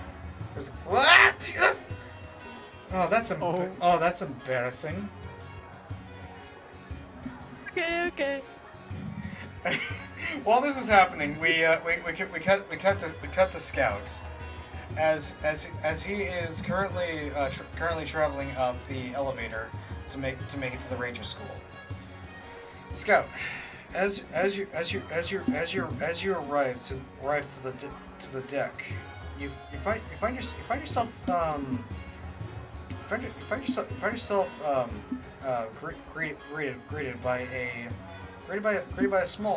greeted by a small figure of a. Give me a moment. You find yourself greeted by the side of a gnome. She appears to be on the younger side, with a light olive color to her skin, and shimmering bright purple eyes. Her hair being very long her black hair being very long, reaching down her back. But you also notice that she has a pair of antlers at the top of her skull. And she's wearing a full set of leather armor that has been dyed a light green. Similar to your eye colors, actually. She looks up at you as she's currently tightening her bow. She looks at you and goes, "Oh, well, hello there. Who might you be?" Hello, I'm Scout, and you are? Mina Rosewing. It is a pleasure to meet you. I'd heard. Pleasure. Oh, sorry. You go ahead. Oh, I was just saying it's a pleasure myself. Likewise, I'd heard we were getting a new student today. I just wasn't expecting one as tall as you. But then again, I'm not exactly tall myself. Follow me. I'll take you to Capiria. She just got done teaching a class, so this is actually a perfect time for you to meet her. I wait eagerly. Yeah, she leads you through the deck as you pass by several students, with some of the students having different creature companions, much like yourself. Your Drake your Drake spirit now remanifesting, appearing perched on your shoulder. The Drake companion that Scout has is about the size of a medium dog, with dark green scales, short stubbly little wings, and a crocodilian like head, with bright yellow eyes, and with interlocking jaws, jutting out with teeth in between. Mina looks up and goes, you're a Drake Warden. Indeed. Oh, He's yeah. helped me through a lot of tough scraps. Which reminds me, I do have to remember. Well, now that you know, Scout opens up his arm crossbow, but it's badly damaged. It's one side is almost like claw. I need to get this repaired as soon as possible. The last scrape, I barely made it out. Yeah. Actually, I know. I mean, I think. Let's see here. I'm trying to remember. Oh, I know someone who can help. Once I've got you introduced to Capiria, head to the monk school. there's a warforged who's handy with that sort of thing. Another warforged. I can imagine. As you two are talking, you hear the sound of serpents slithering as another person begins to approach you, and you see a very tall figure of a Yuanti. Her scales are a sort of light brown type color, with with an appearance similar to that of a cottonmouth, if you've ever seen those. Her more humanoid upper half has very noticeably dark tan skin with very striking snake-like green eyes and short light brown hair. Her clothing-wise, she's wearing a simple dark brown studded leather armor over her torso, and wields a long bow. She looks at you two and goes, "Oh, well then, you must be scouts. The old our old leader has told me much about you in her letter." Really? She told me you helped during a slash raptor attack. Very impressive. Indeed. Though it wasn't all easy. He motions to motions and rubs one of his arms. I see. You took some damage there. Yeah. Yes, indeed. I didn't want to kill them, but I had to. Unfortunately, in our line of work, death is a very familiar face. But as long as you are, as long as you fight for a good reason, then it becomes all right in the end. I understand. She looks at your arm and goes, that is quite a bit of a bite. She looks at Mina and goes, Mina, dear, could you I'd heard you talking about taking him to Carver. I would suggest perhaps taking him to Arthur. Oh yes, of course. Yeah. Arthur is the artificer professor.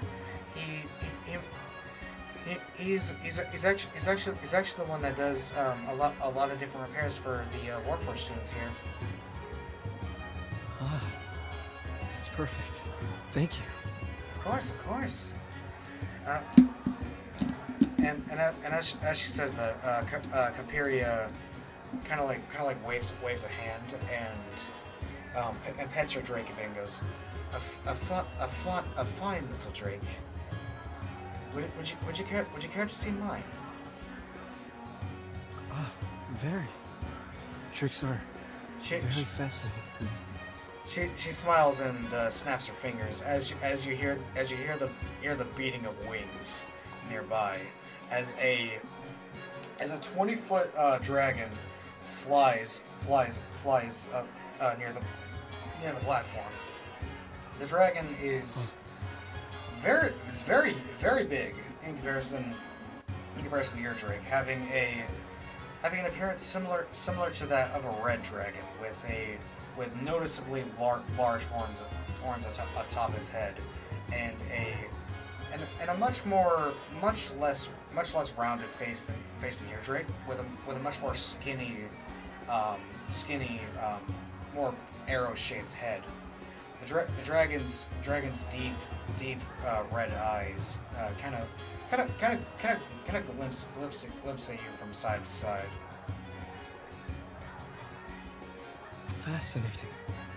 And Scout clearly like scanning over the Drake and looking back at his own and confused, but noticeably excited.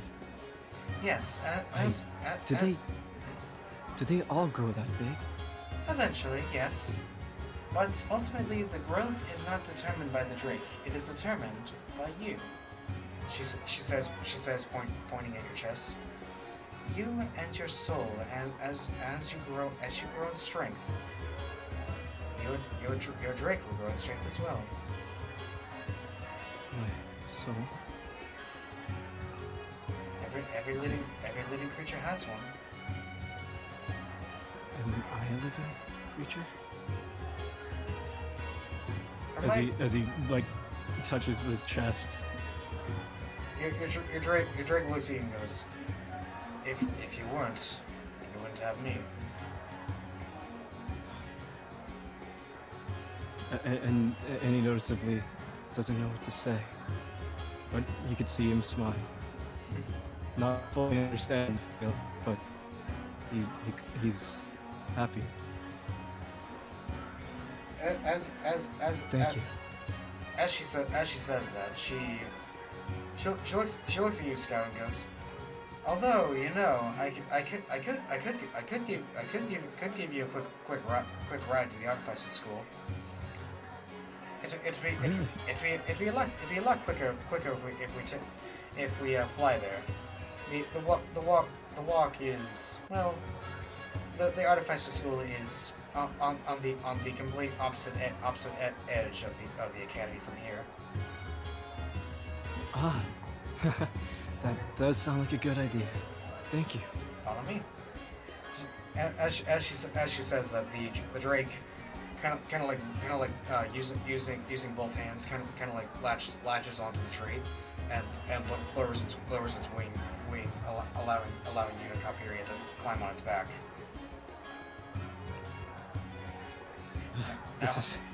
This is new. I don't know what to do. Just hold on tight. Okay. After all, you are a member of the same enclave. You're destined to fly much like I do. As she says that, you begin to take off, as the Drake quickly and effortlessly flies over the academy grounds, and in what seems like just a moment, lands right behind the artificer school.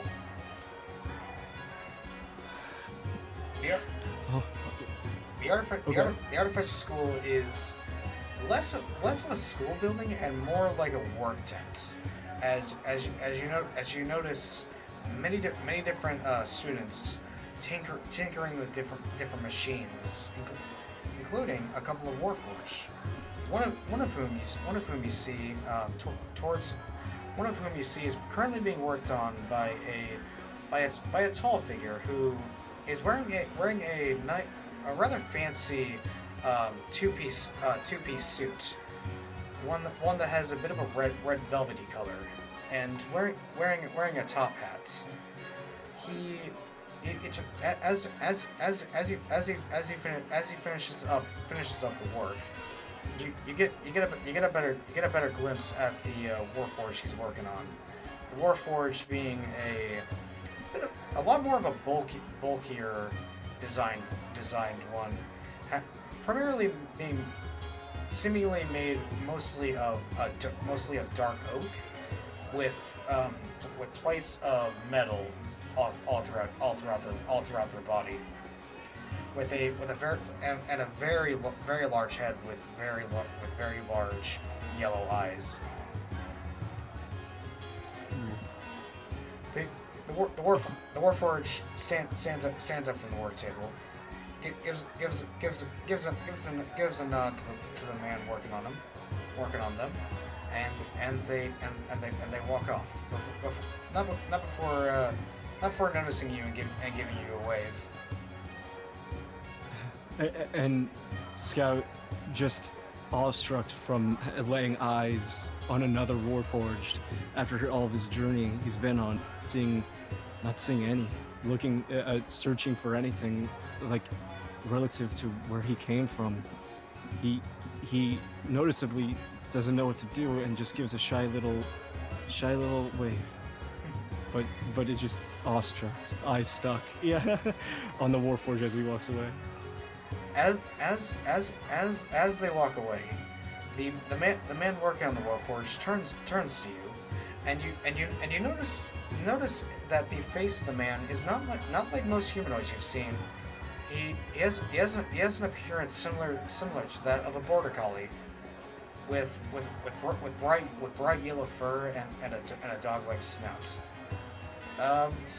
Raze, I need you to roll me a d20. Just a A D20. Yeah, just a d20, no modifiers. All right. Roll. 4. Oh. The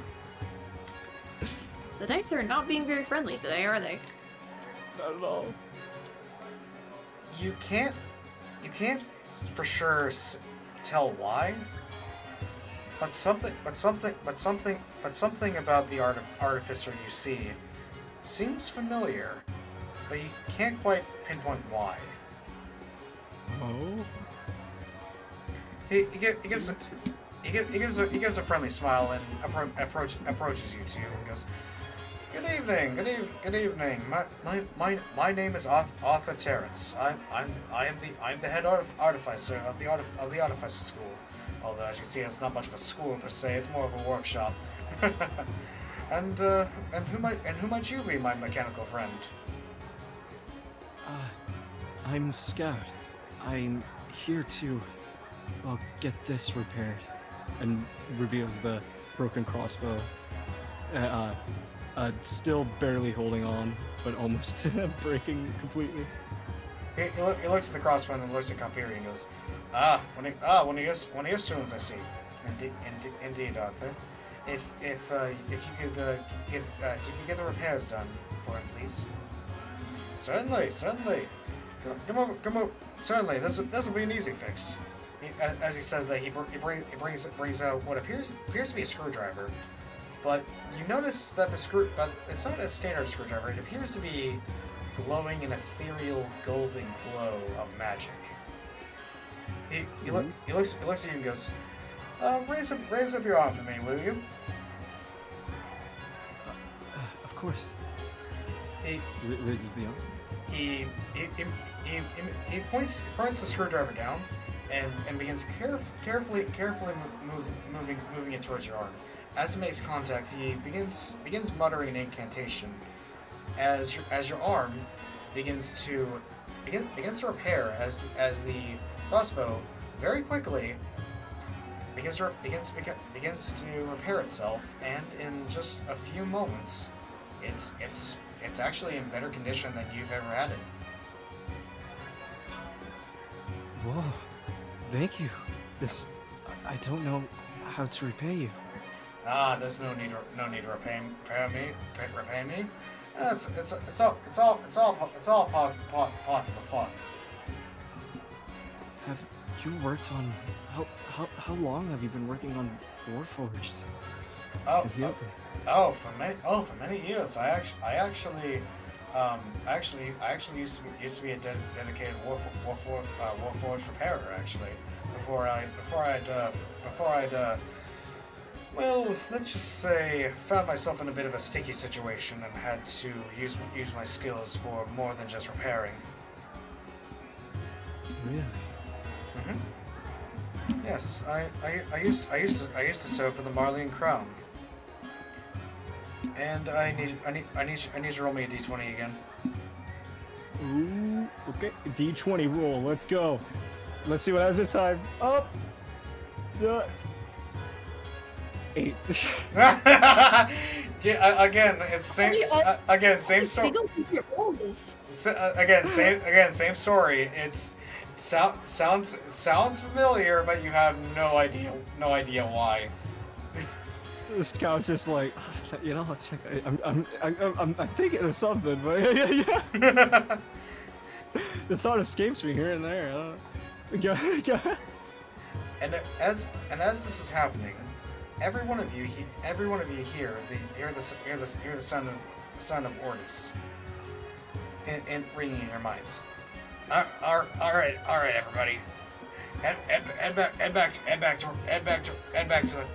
toward the gate for the final bit of the tour.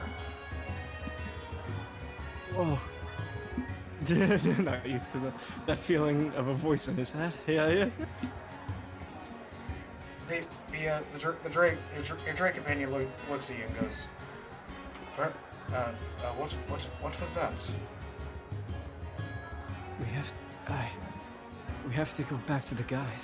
Seems like we're gonna see the rest of the tour. I'm more than ready to. Of course. Arthur looks at you and goes, I hope to see you again. Hopefully, but of course, if you need any repairs, do let me know. I'm honestly, not to toot my own horn, but I'm the best Warforged repairman in all of Drakkonus. I can see that as he's looking at his crossbow and all of its better than before glory, and then puts it right back in his arm. All right, and after you do that, everybody, you find yourselves reconvened at the gate with Ortis awaiting your arrival. As you arrive at the gate, he kind of nods and gives a toothy smile and goes, "So, how was it?"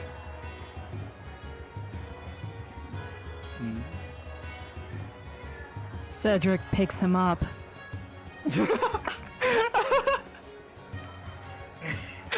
Hey, Ortis just kind of like looks at you, Cedric, and goes, we're back to this then."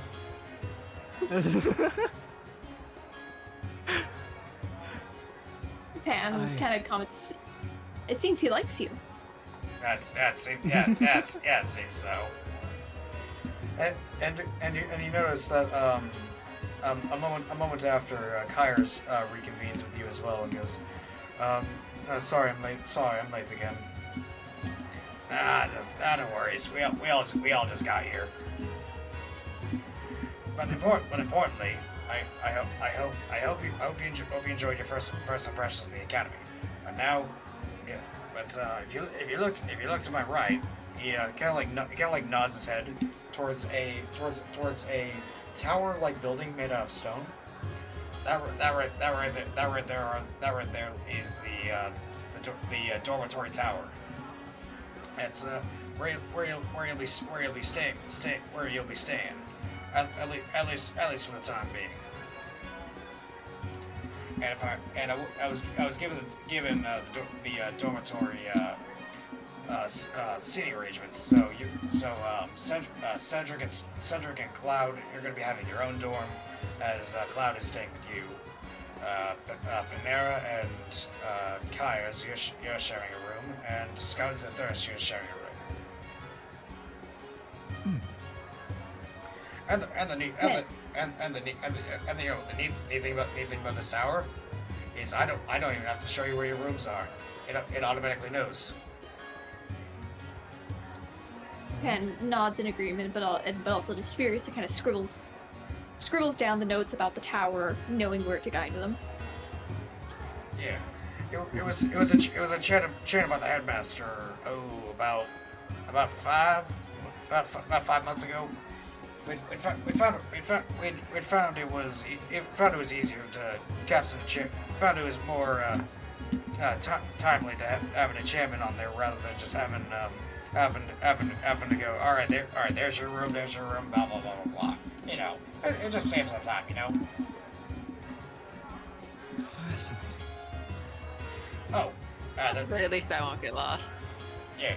Oh, and he looks around for a moment and points to his left. And if you look over there, there's the Academy quest board.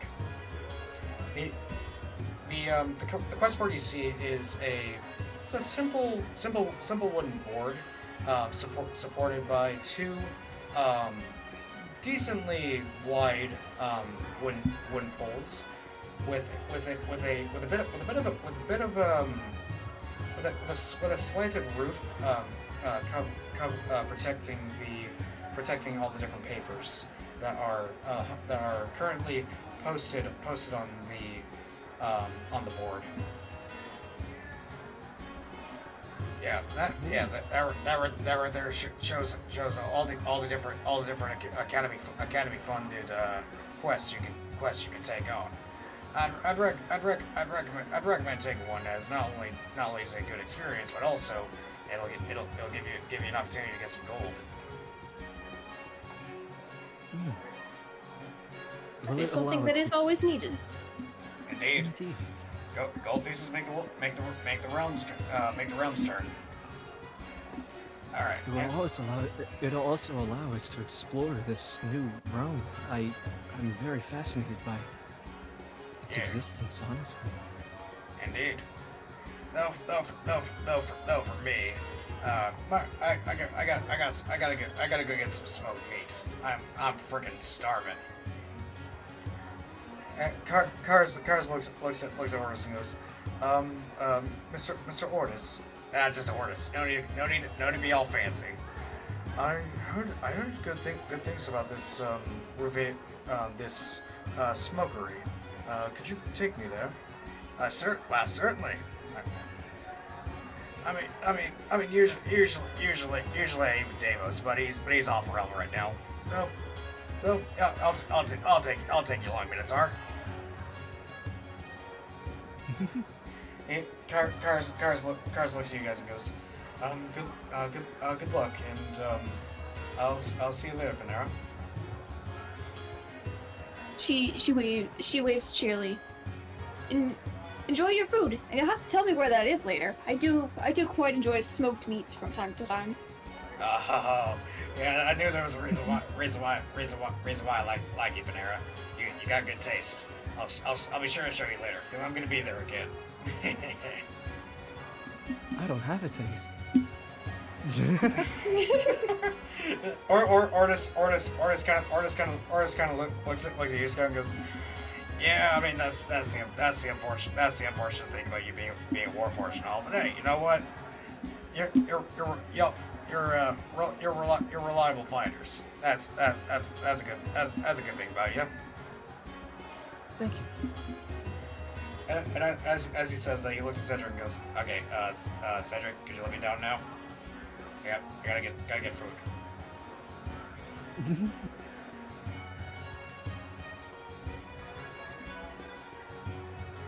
No. Alright. He just kind of like lowers his eyes and he goes, okay. He just kind of like lowers his eyes and Cloud puts a tentacle on your shoulder, Cedric, and goes, Cedric, dear, we're going to see him again, all right? Let the pug go get his dinner. Dinner? Don't you mean second lunch? What about second breakfast? Yeah, I was literally about to say that. Yeah, I'm glad you guys got that.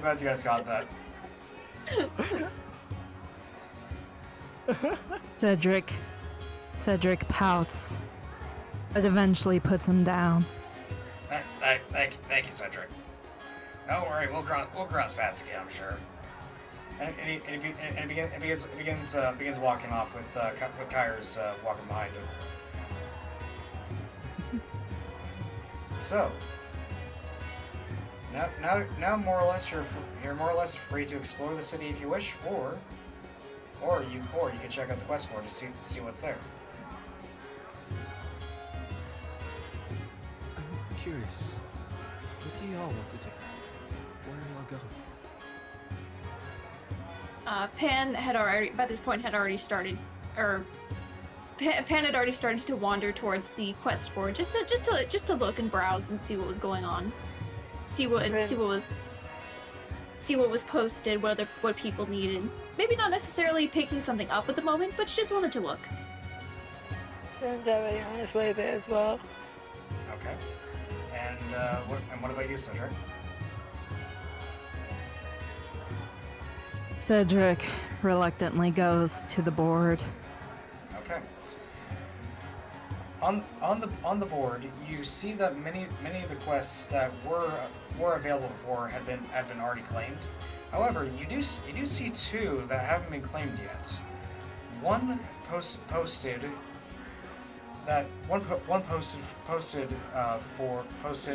a reward of 15 gold pieces, and the other at 10 gold pieces. And this is 15 gold pieces and 10 gold pieces each. With the first one listing that help is needed over in Stormwater District, the other listing for Rainbow River. And you can either choose to do one of these quests or you can do both. A Rainbow River. That seems very exciting.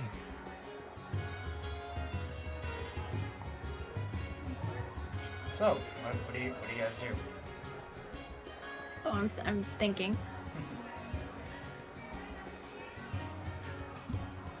Because That was either one. Oh, sorry.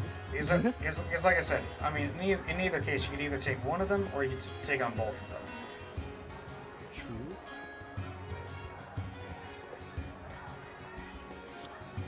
Yeah. So Pan is thoughtful for a moment before tapping, just tapping on the paper lightly with one of her claws. Yeah, that does seem quite interesting. I have to wonder if the river itself is actually made of rainbows, or whether it just has some similar quality that caused them to name it after a rainbow. It'd be quite interesting to see. I agree. So you're gonna go for the quest at Rainbow River? If others are in agreement, or if they're gonna do their own thing. I am fascinated by this Rainbow River. I need to study it further. One agrees. Okay. And Cedric, I assume you're gonna be following along with the group. Yes, Cedric is following along with the group. Okay. Very reluctantly, it seems. All right. So,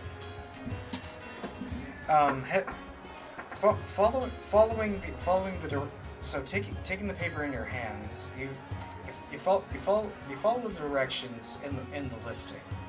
As you guys travel through the city, you find yourselves at the gateway of the district of Rainbow River.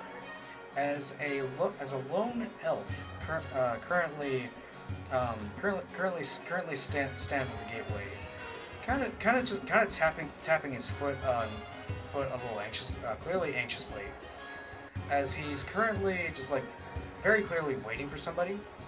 And as you approach, his demeanor doesn't really change, but he does somewhat. His gaze somewhat softens as he notices you.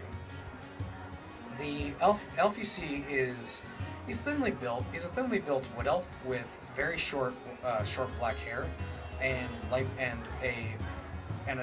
brown skin. He wears a very simple light grayish white linen shirt and black pants. But you notice at his side is what appears to be a katana and a wood medallion hanging around his neck.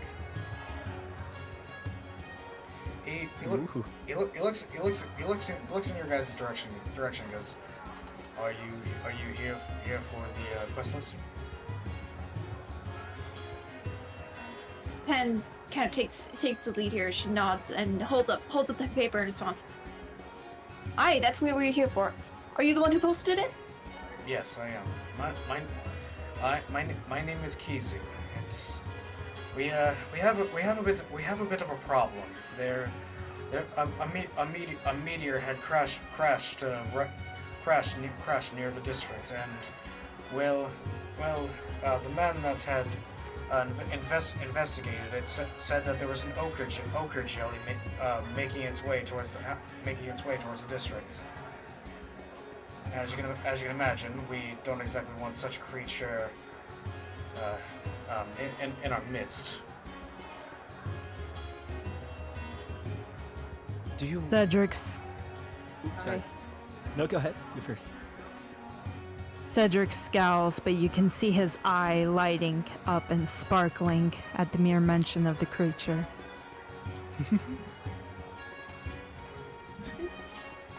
And you say the creature seems to have come from a meteorite? Yes. Fascinating. Yes. Beast creature. I've had dealings with ochre jellies before. They're a nasty ooze of sorts. They're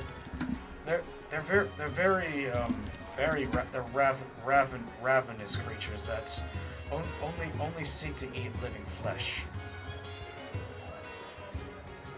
What would you like us to do about this creature?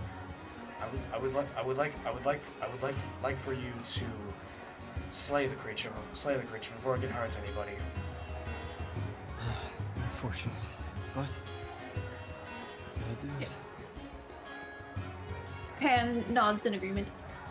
In my travels, I've had to take care of the odd creature here and there. Yes, but It's certainly something that you don't want to reach the populace. yes, agreed. And a fair warning. I would, if any of you use swords, I would not recommend that. Alternatively, you would much. Ochre jellies have a bit of a nasty habit of splitting apart when slashed. Pan nods, but then pulls out her staff and gives it just a little bit of a twirl. I don't believe that is a worry that I have. Alrighty. Well, if you manage to succeed, you'll be given 10 gold pieces each by the academy. Once the deed is done, report to me and I will send word. The Pan nods in agreement. All right. It was last spotted to the northwest. And I wish you good luck. Thank you. We will get it done. All right. So, we're gonna take a quick little break. We'll be back in a moment. All right. And we're back. Okay. So, as Kizu solemnly nods as you say that, he kind of motions for you to get along.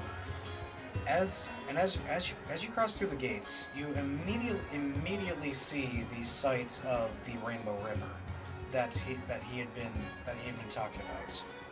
Rainbow River is very big, measure with a diameter of about 10 feet. The river seems to wrap around a good portion of the residential area that has housing very similar in build to the dojo that the monk school has, with similarly painted wooden buildings painted in a dark red. And you notice, as you pass by the river, you can actually see, if you look inside the water, you notice that the bottom of the river and the sides of the river are adorned with very bright, glowing stones that glow with pretty much every color of the rainbow. Ah, so it is a Rainbow River. And for those, and for the three spellcasters in the party, you could feel arcane energy coming from the river, a very strong amount. Can I roll in, what would that be, an Arcana? It would be an Arcana check. May I roll an Arcana check? Certainly.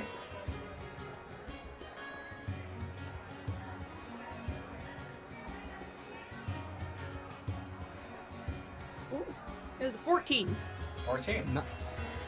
Okay, so you've had encounters with similar things. From what you can see, the magic source seems to be the stones themselves. Actually, they appear to be infused with Arca, that being the physical form of magic. The stones themselves seem to be the source of the magic, though. From what you can tell, these stones appear to be relatively newly formed pieces of Arca, at least in comparison to some of the stuff you've seen before. Whoa. Fascinating. Fascinating. She points at the stones in the river. She's gonna explain to the rest of the party. Fascinating. She points at the stones in the river. I've encountered these before. These stones themselves are the ones that are. These stones themselves are magical. They're. Hold on. This is Arca? Arca. Yeah. They're Arca. Physical manifestations of magic. And as you know, if you're not careful, they can be dangerous. If you interact with Arca, with enough Arca, it can be dangerous. Yeah. And she also relays that as such. While pretty, they can be very dangerous if handled improperly. And it cuts to Scout poking at it like, oh yeah. yeah, and Scout, roll me a d20. Oh no. Here we go again. Let's go. D20. Let's go. 11. It's not the worst. Well, you yourself have it's kind of a faint memory, but you yourself have seen similar stones, but not quite something similar to the stones, but not quite the stones. You can't quite pinpoint what exactly, but somehow you surmise that somehow this is not your first time seeing manifestations of Arca. Ah. Ooh. Interesting. While this is happening, I need everybody to roll a perception check for me. Let's do it. What's the passive perception check? Or the passive perception stat, the passive whiz? Is that just for perception checks, or That's just for passive passively passively noticing something. This is for something that's actively trying not to grab your attention. Oh, okay. Okay. I am getting. Oh, there it is. Ooh. That will be a 22. What? Okay. All right. Dang. I rolled an 18 and I have +4 in perception, so. Okay. Scout, what did you get? A 7. 7. Syntheris, what did you get for a perception check? Oh, 9. 9. And Cedric? I somehow rolled a 5. Oh, jeez. Why am I sensing that this might be a trend? Oh boy, It's this. weird. Oh, it's a trend D&D. Oh boy. Oh boy. It's so weird because it's so funny too because during that we had a little prologue intro thing with Scout and it's like the perception was like, ah, there we go, we got it. But now he's like, Yeah. yeah. Yeah. So yeah. That's Now just how the dice he's rolls. pretty colors. Yeah, it's like, yes, pretty colors. Yeah, so, Panera, Panera, as you're explaining, everybody else in the party is kind of enamored by the river. You notice out of the corner of your eye, the first thing you notice is the sound of squelching, as something begins to rapidly approach your position. As your eyes begin to look over in the direction, you notice the amorphous form of an ochre jelly beginning to crawling towards you guys, with a pseudopod outreach towards you guys. Oh. Panera noticed the ochre jelly approaching you guys. Miko. Yes. Miko disconnected from the call. The ochre jelly is a massive creature, with a diameter of about 20 feet, but it's not. Jesus. It's not a tall thing though. Its diameter is more spread out in a liquidy peanut buttery type of form. But it's oh my God. but it's got a very viscous appearance with a strikingly bright yellowish puke type of color to it. Yes. I need everybody to roll initiative. Yeah. And, Let's do it. And can I say that on noticing the jelly, the Pan is immediately like shouts to alert everyone else. All right. Everybody, it's combat time. What? Ooh, let's go. All I right. got a 5.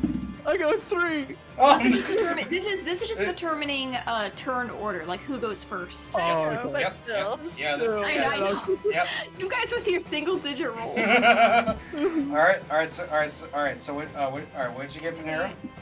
Well, this time I got the single digit roll, so the fool is me this time. I got a 9 though. 9.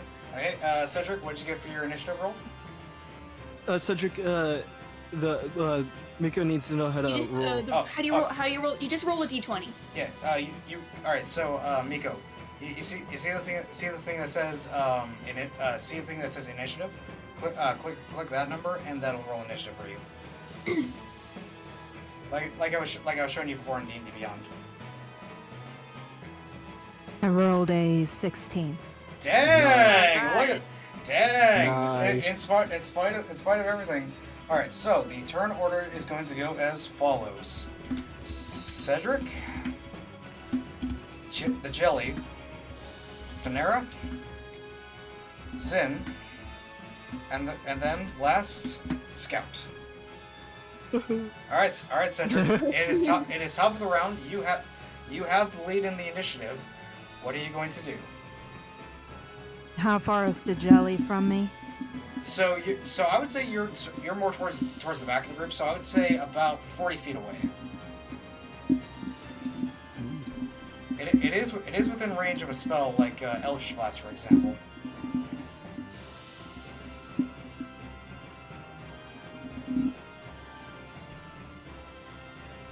I cast Sacred Flame. Okay. All right. Sacred Flame. Okay. So that one. Give me a moment. Let me double check on that one. That's an attack. Isn't it? Okay. So it needs to. All right. All right. It needs to succeed on a dexterity saving throw or take 1d8 radiant damage.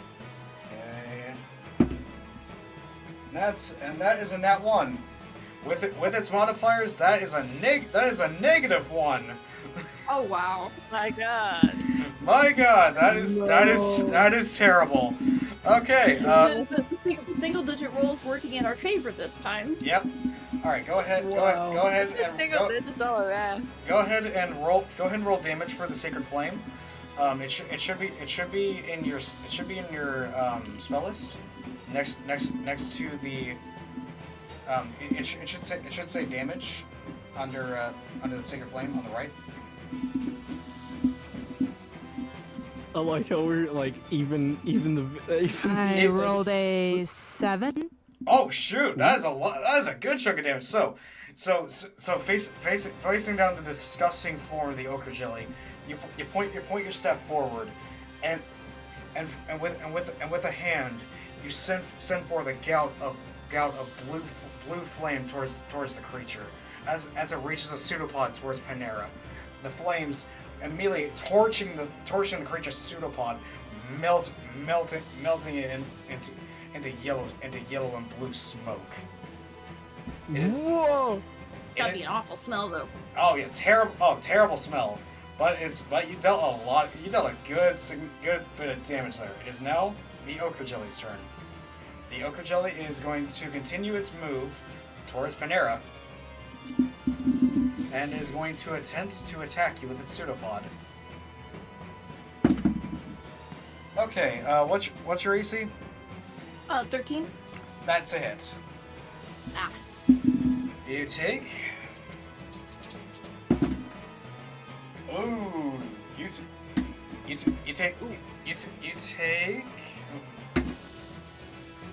You take 10 points of damage as the pseudopod reaches up towards your neck and smacks it with the pseudopod as you feel acid burning at your neck and your chin. Ugh. Oh my god. That's a like a 1-2 combo, the smell and then the attack. Mm-hmm. And Panera, it is your turn now. What are you going to do? Oh. I actually just need 1 second. My dad is calling me. Okay, no worries. Yeah. Well, Take your time. while you're doing that, we'll go ahead and move on to Xanthuris. Xanthuris, what are you going to do? The ochre jelly is about 20 feet away from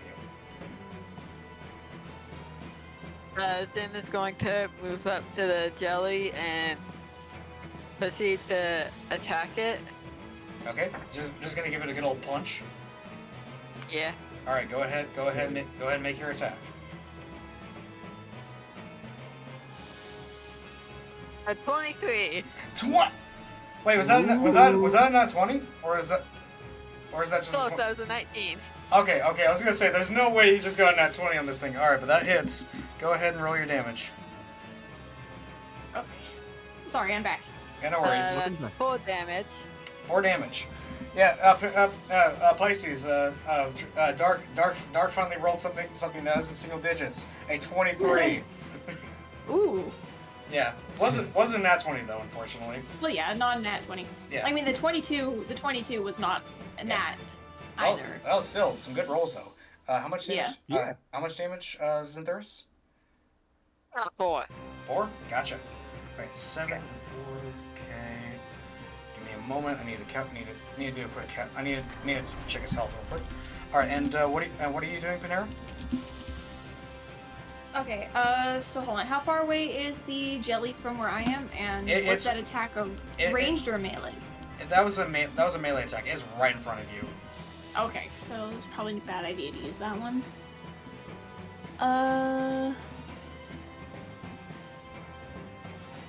Let's see here. Let's see. I'm going to just like back up out of its range. Okay. And You will pass. you will have an attack of opportunity if you try and get away from it. Okay. You willing to risk it? Yeah, because I was gonna like try to get out of its range and do cure wounds on myself. Okay. I'm gonna go ahead and do that attack of opportunity then. That's a nat 1. As you try and as you back away, it like tries to desperately like reach for you. However, it's still shaken from the spell and the punch, so it barely barely reaches up for the pseudopod, just kind of goes. Just kind of splorts to the ground. Yeah, exactly. So that's gonna be cure wounds. Only gonna be at first level. Okay. go ahead and roll for your health. That is going to be 1d8. And then adding 4 to the total. Also, if my dice rolling is too loud, I can mute my microphone when I do it. I don't know if it's being picked up. Oh, no, it's not been picked up. I don't think it is. You're fine. Okay. That is 5, 9. That's recovering almost all the damage that the jelly did to me. 9? Nice. Because I rolled a 5, and then I have a +4 modifier. Dang. So that makes it a 9. Dang. All right. So is Nice. that gonna be your turn? Yeah. For now. Okay. So now it's Scout's turn. Scout, what are you gonna Scout, what are you gonna do? Quick question. Hmm? It shows that I have a longbow. Here Do we consider the? Yeah, Because we reflavored it as being a crossbow. Okay. So it's still the same Yeah. stats though. Yeah, same stats. Okay. All right. So I'm trying to remember something. So okay, for the Drake, right?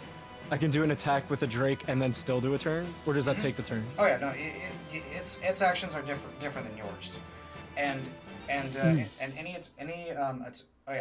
forgot. Wait, hang on. So attacks from your Drake, because what's your Drake companion's damage type right now? That is actually, before I do that, is there a way I can do a check on weakness? Because I remember I did that before. Go ahead and roll me a nature check real quick. All right. Nature. Come on. A 9. 9? Rip. You have no idea what you're dealing with here. This is- Okay. Is that with bonuses? Yeah, it's a 6 + 3. Yeah, unfortunately, you've never dealt with an ooze before, so you have no idea what you're dealing with here. So I guess my Drake, going with what Cedric attacked with before, I'm gonna so like it could be fire, right? The Yeah, Drake. you can choose. Yeah, you can have your Drake be fire. All right, so he's gonna be fire, and does that follow my turn, or does it go? Does he go first? You can do your turn, or you can do your turn first, and then you do your actions first, and then you have the Drake do its actions. And the only reason why we're asking now is because I forgot to ask earlier when the Drake got summoned. So that's just that's to explain that. All right. Oh, okay. Explain that for the rules lawyers and the potential audience. All right, I am ready with the turn. I'm gonna attack. Because I feel like attacking it with a spell that I have, the ensnaring strike, might not. It might split it apart. Yeah. Considering. If it does slashing damage, then it'll split it. How can I? Let me see. It does say what type of damage it is by the like. It's By like the. Oh, it's piercing. yeah. So Damage. So piercing's fine. Okay. Well, I cast ensnaring strike. All right. Well, So you've cast the spell. So go ahead and make your attack. All right. I just roll the. Well, that's the damage, right? No, Never mind. You roll the hit. I'll roll the hit. Okay. Yeah, roll the hit with your longbow. So you have to Okay. roll the hit, you roll the d20. Yeah. Okay. I got it. the attack. Remember the attack bonus from last time? Right. It's still with the longbow stats, right? Yeah. Okay, got it. Rolling it now. Oh, why? 7. Oh no! Yeah, unfortunately, due to the unfamiliarity of the creature you're facing, you unfortunately just barely miss as the ooze kind of like lowers itself down, trying to go after Panera. You're drink. And the worst part is, it was in that one too. Oh wait, it was in that. Oh wait, it was in that one. It was in that one. If it was in that actually changes the rules a bit. Oh, Nat ones and wait, nat really? ones are what are it's crits. It's either a critical success or a critical fail. Yeah, give me a moment. All right. If it was Is a this nat one, then you might be in trouble. Uh-oh. You're. Because it says 1 + 6, so the nat is Oh the- yeah, then that wasn't out. That wasn't that one. Yeah. All right. Ooh. And. You're I'm okay. sorry, I didn't, Yeah, I'm No, winning. you're good. We're all getting used to it here. Yeah. I have the advantage that I've played a little bit before, but Yeah. And Thank you, thank and to let you know, Scout, you're okay. Nothing happens to you. Okay. How yeah. So do you want your Drake companion to attack the creature? Let me see.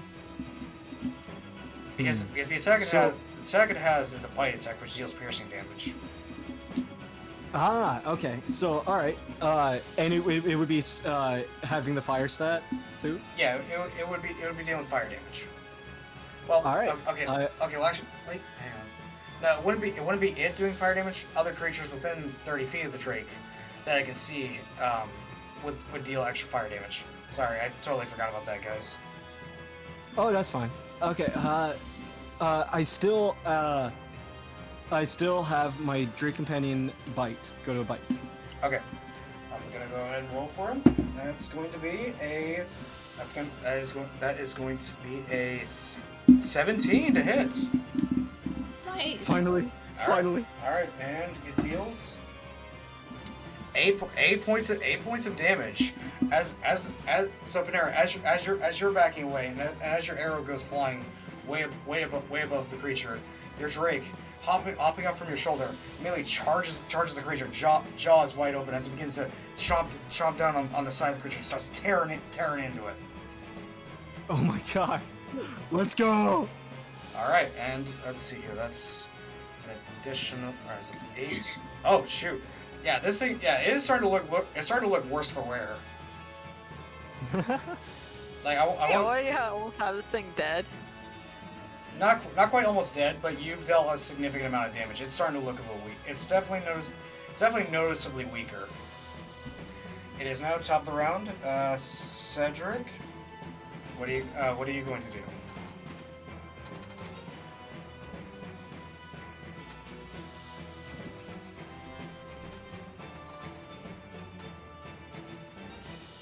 Miko, you still there? I could see a roll went off on the in the thing. Oh yeah, Miko, you.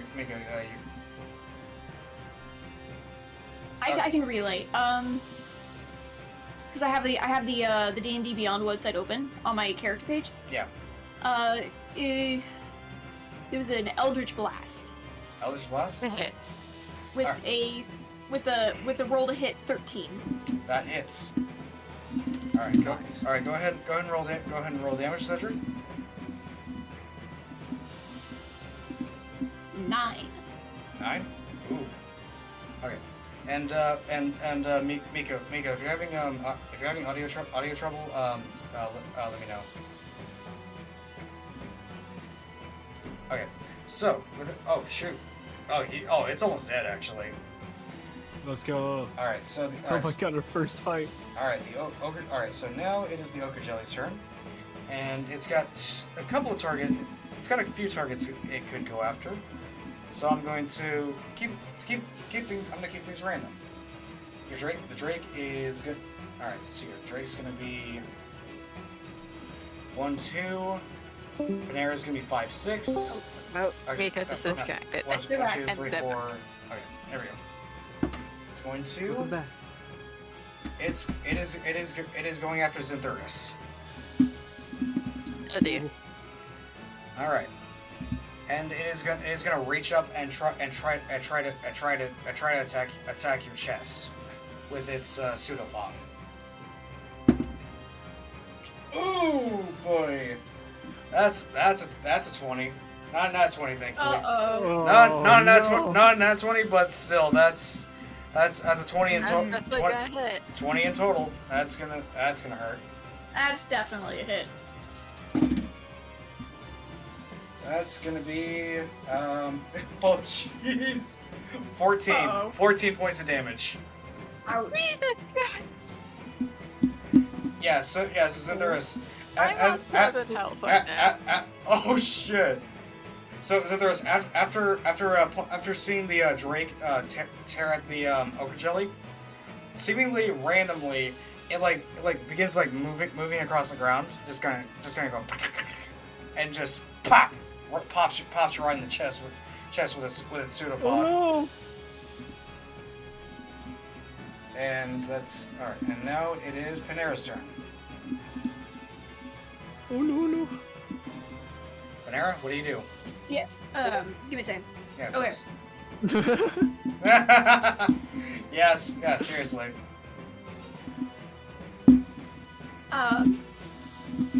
So okay, let's see. So at this point, I'm going to. Let's see. I don't want to use any of the spells that I have, the damage spells, because the ones that I have are area damage, and everyone's like too close for comfort for me to use that safely. So now that Pan has recovered herself enough, she's going to charge back in and do a attack with her quarterstaff. Okay, go ahead and roll to attack. Okay. Let me just get that.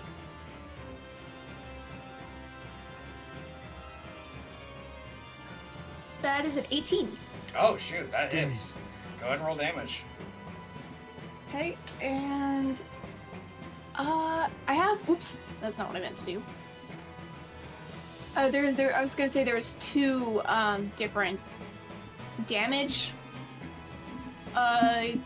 notes. There's one for 1d6 and a 1d8. Is that like a single handed versus two-handed Yeah, grip, that's or yeah, that's basically the idea. Are you going to go two-handed or one-handed? okay? Yeah, she definitely would have gone two-handed. Okay.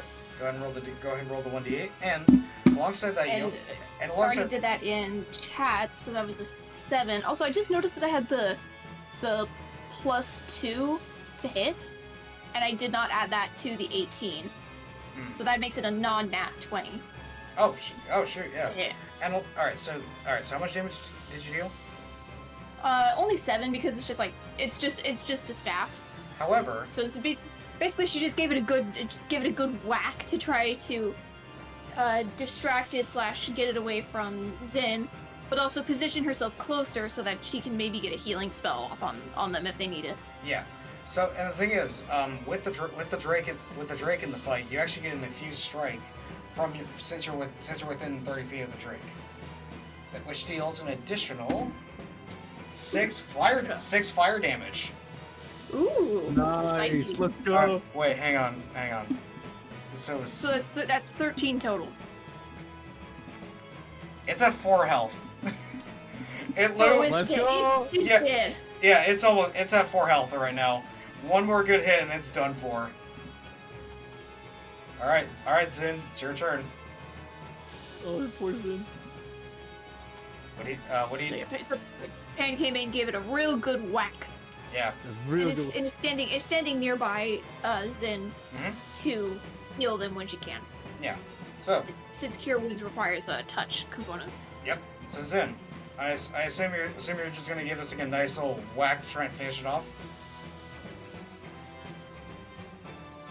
Yeah. All right, go ahead and roll your attack.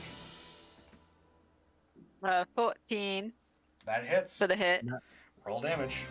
And since you're within range, you do have the infused strike. Let's go. 3 damage. 3 damage plus 3 from the infused strike. Zin, how do you want to do this? How do you want to kill it? Yeah, how do you want to kill it? Basically, when I say that, like, tell me how you defeat it, and I'll describe it in detail.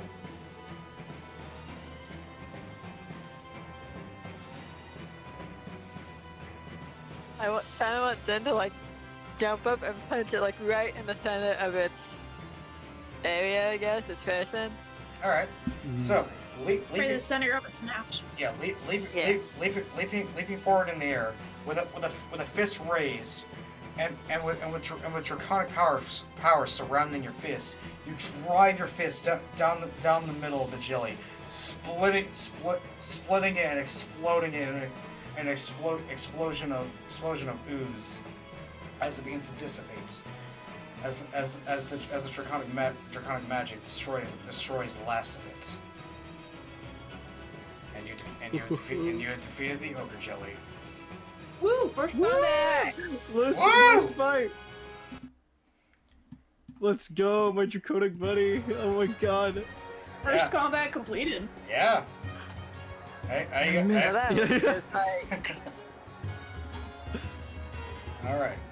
As that happens, you see Kizu running up to you guys. He gives a hefty sigh and goes, oh, thank goodness you were able to take that thing down. That could have been real trouble for our fair town.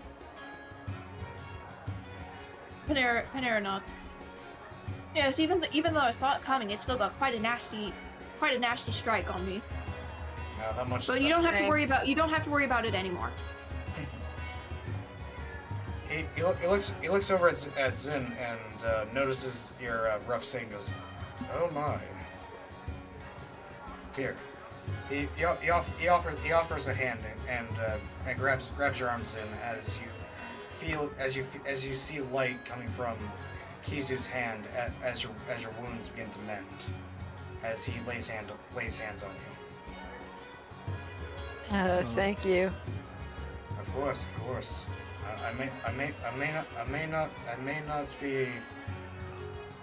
I may not always practice it, but I still remember my old tricks from my paladin days. I was glad I was able to muster it again. Well, What's gonna happen to? Oh, sorry. What's go going to happen to the What's gonna happen to the meteor it came from? The meteor will be harvested. The rock does have some value. Ah, interesting. Oh, And- I really wish to have studied it. And everybody gets 10 gold pieces. Yay! Woo! Cha-ching! First quest complete. And Hey. Miko, is your audio back to normal? Hello. Oh, there we go. Hello. Hello. Yeah. So, as you guys kind of just like start cleaning yourselves off because currently you guys are covered in a bit of ochre jelly junk. You do know. The question is, guys, do you want to go for that other quest as well? Ooh, Because there is one. I'm up for it. Because there is one more post. The Just one remains question. in a jar. You're gonna How much did Zinthos get healed by? you got healed. You and Panera got healed completely. Okay. Oh, so he healed me as well afterwards. Yeah. He used lay on hands for you guys. Thanks. He doesn't really say much on it, but he very clearly used to be a paladin. Just he's still Yeah, we heard you, Miko. yeah, we heard you earlier. Oh yeah. So the question is, guys, wanna go for it?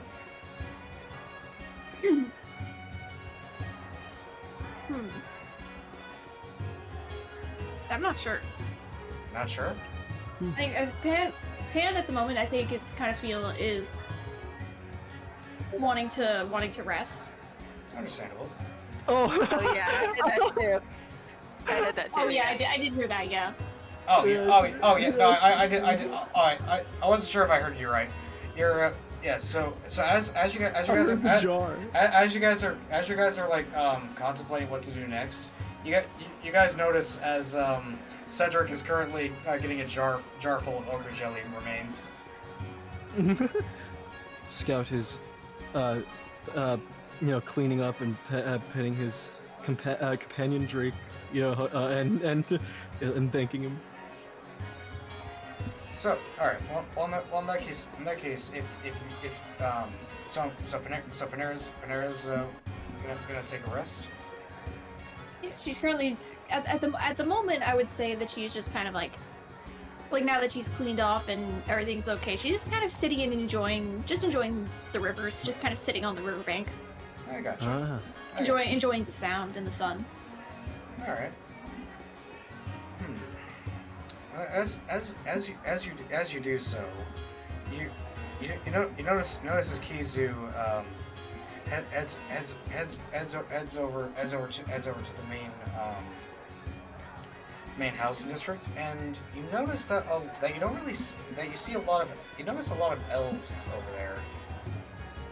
There's more elves than anywhere else in the city in this particular area. And let's see here. So Panera's doing that. What are the rest of you guys doing? I would Gathering the remains. Yeah. Okay, so Cedric is gathering the rest of the remains. Let me see. Brenna's probably just laying in the grass somewhere. I am. Ooh. Scout is over by the water and almost and putting his hand through it, studying, trying to and really like studying how the what were they called? The crystal, like the Arca. the Arca, the Arca's effects on the water. So putting your hand into the water, you immediately notice like a strange like tingling feeling going into your hand as magic kind of like seeps into your metal body. Whoa. This feeling. If only I could have more time to study it.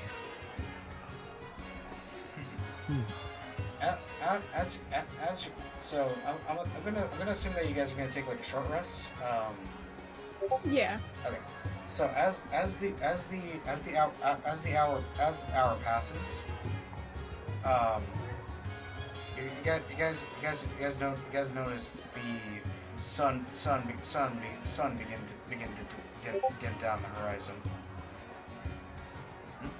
Oh my god, I actually was maybe getting some. So you did.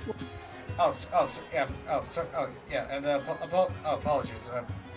Seems that Miko might be having some audio stuff. You're gonna try and put some of the Rainbow River water into a jar. Yes. Can you Okay. hear me? Yeah, we can hear you. Yeah. We can hear you now. Hello. We can hear you now. Hello. Okay. I need you to make a Constitution saving throw. Oh boy.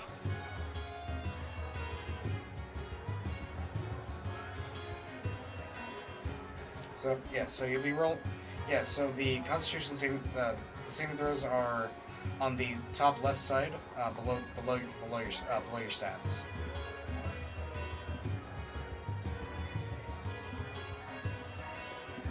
And 10. It's a 10, yeah. Oh. That bodes well.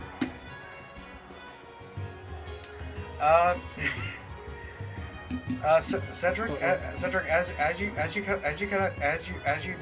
dip your hands into the water with the jar, you immediately feel a jolt of electricity in your arms, as you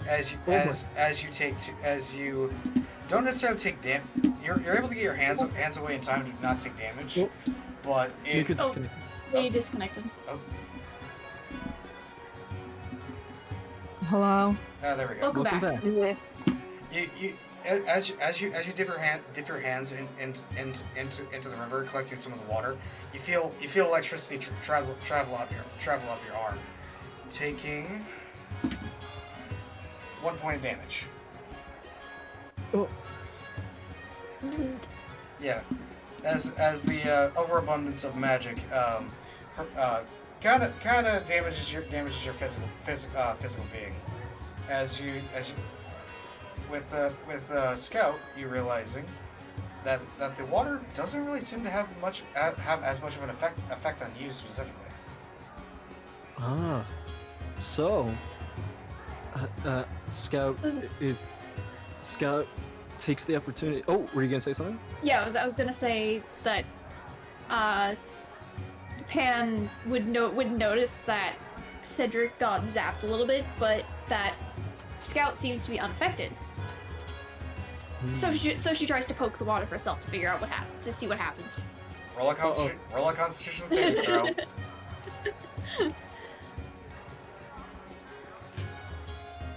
It's like, yes, she knows what the river is. Yes, she knows that Ark can be dangerous. No, that's not going to stop her from poking it. All right, what is your roll? Like I said, curious to a fault sometimes. Working on it. Yeah. That is a 21. That's a 19 plus 2. Okay. You managed. So as you dip your finger in, as soon as your finger goes in, you immediately feel a jolt of magic immediately course into your hand. You're able to get your hand away as the magic kind of like maliciously like goes into your veins. But thankfully you're able to tough it out to where you don't take any damage. But it is noticeably uncomfortable. Yeah. Ooh, River's got a little bit of a bite to it. It's probably, and she just kind of brushes it off with a bit of a joke. Probably best that no one else touched the water. Cedric immediately shoves the jar at Scout. I would, sure thing. Yeah. I actually would very much like this. Actually, it's perfect for what I desire. I need to study this strange power. It may help us in the future. Who knows? It fills the jar up. No issue at all. Yeah. And fun fact, Warforged can go underwater without worrying about air. True. So, and then hands it right back to Cedric. Here you go. Probably after making sure it was dry. Yeah. Oh yeah, true. Yeah. Yeah, Cedric, you now have a jar of Rainbow River water. I thank you. He looks very constipated when he thanks you. You're welcome. Although I would request to check that jar out soon because I would like to study it further, if that's okay, of course. Yes. Thank you. Progress. All right, and like I said, after getting a short rest, you do notice that like I said, the sun is starting to dip below the horizon as it is starting to become evening.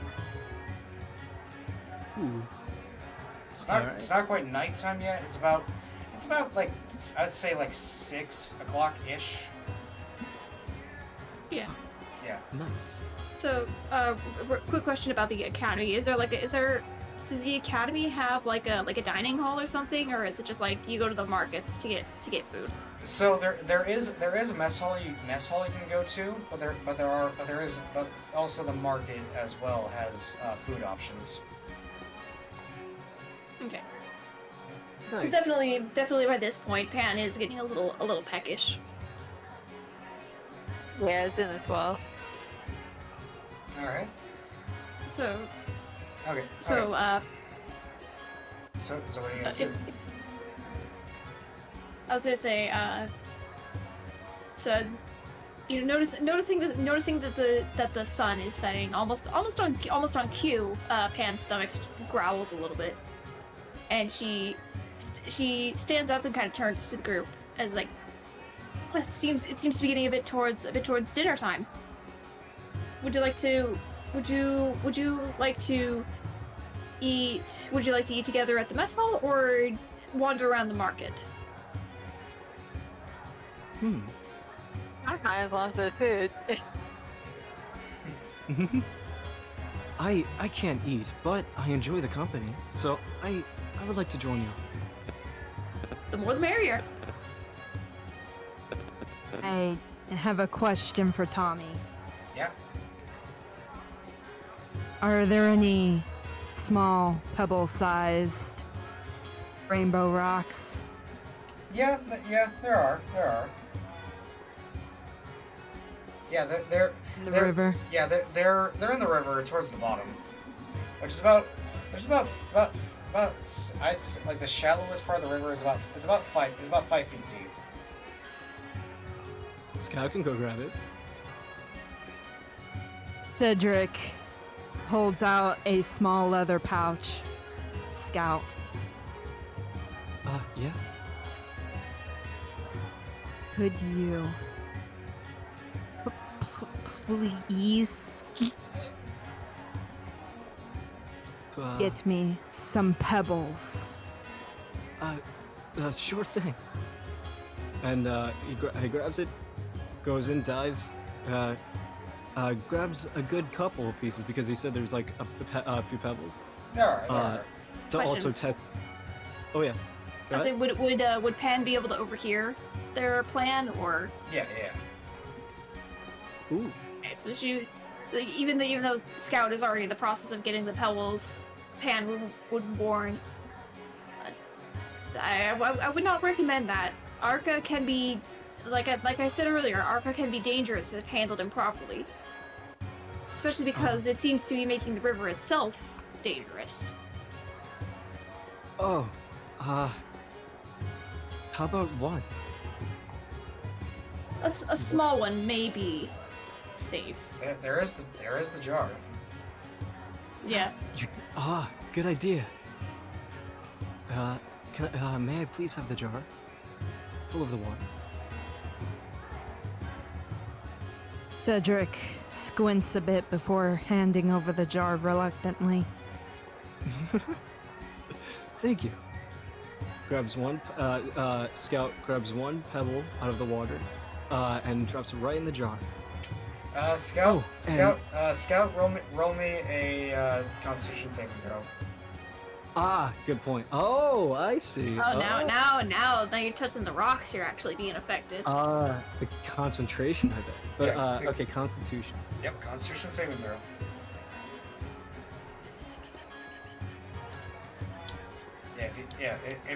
It's in the box near the top left of your character sheet. Oh, I see it. Sorry. No worries. We're all getting into the groove of things together. 9 plus 3, 12. 12. Yeah. You take 5 points of fire damage. Oh! As you're literally as you're dropping the pebble, a bit of arcane flame torches at your fingers. Thankfully you're able to keep the jar steady, but it hurts. Like a zap from a doorknob. Yeah.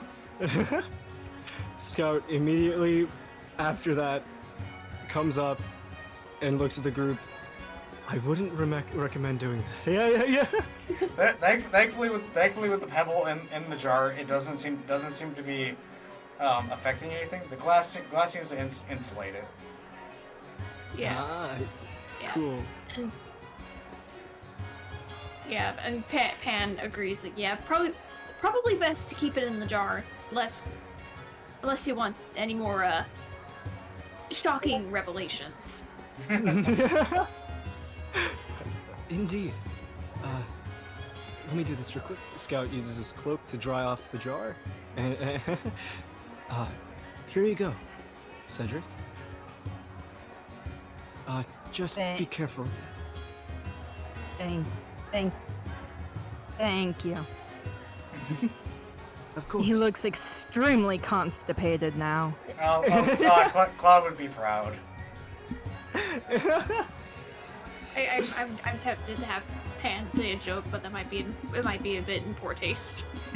Oh no. So I don't think she will. Not until she knows them better. Yeah. I should say. I see. So with that little hijink, all right, what do you guys want to do? Because Ortis did mention a smokery earlier. Ooh. Yeah, that's right. Cedric Yes. is a vegetarian. Ah. Ah. The party doesn't quite know this yet. I will say the smokery does have smoked veggies. You cut out for a second there. Oh, I will say, like, the smokery does have smoked veggies, so there would be an option for you. There would be vegetarian options. Yeah. Yes. It's just gonna be like that SpongeBob episode where they were just sticking anything in the fire. Yeah, pretty much. You'll see why that is, if you decide to go the smokery. Yeah, so Pan would remember that tidbit about the smokery and suggest it. All right. That why don't we try finding that smokery that was it what's his name? Sure. Ortis? Ortis mentioned it. Ortis, yeah. Yeah. Why don't we find that smokery that Ortis mentioned earlier? I'm down. All right. Wherever you go, I'll go. All right. So. Cedric? Cedric kind of makes a face like,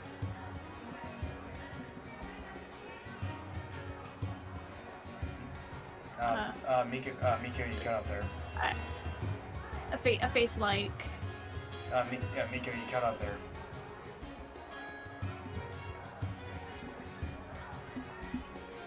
Oh boy, audio scuff. I'm typing in chat. hello. Yep. Hello. Hello. Welcome back. You cut out after you said Hello. he makes a face like, and then you cut out. He makes a face like someone stabbed him in the foot and quietly mutters that he's a vegetarian.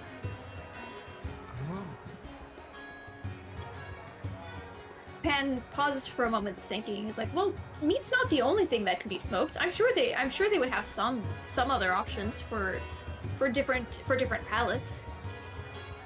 Smoking is just a way of cooking."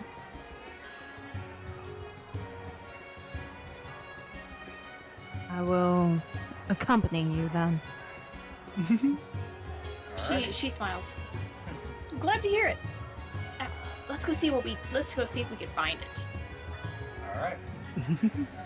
Making your way back to Erebos district. It takes about like 30-ish minutes for you guys to get back to the food area of the market. As you do,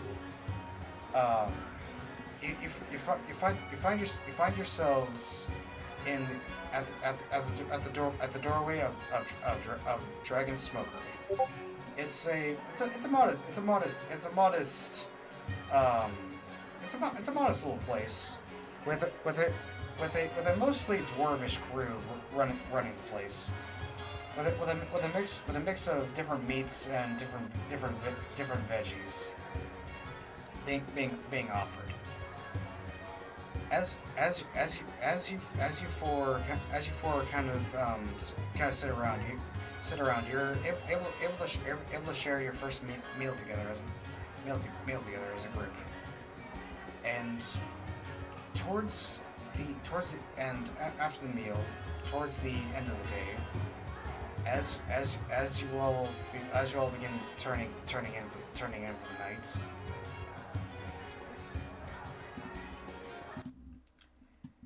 and each of you begin resting. Alright. And that ends the day?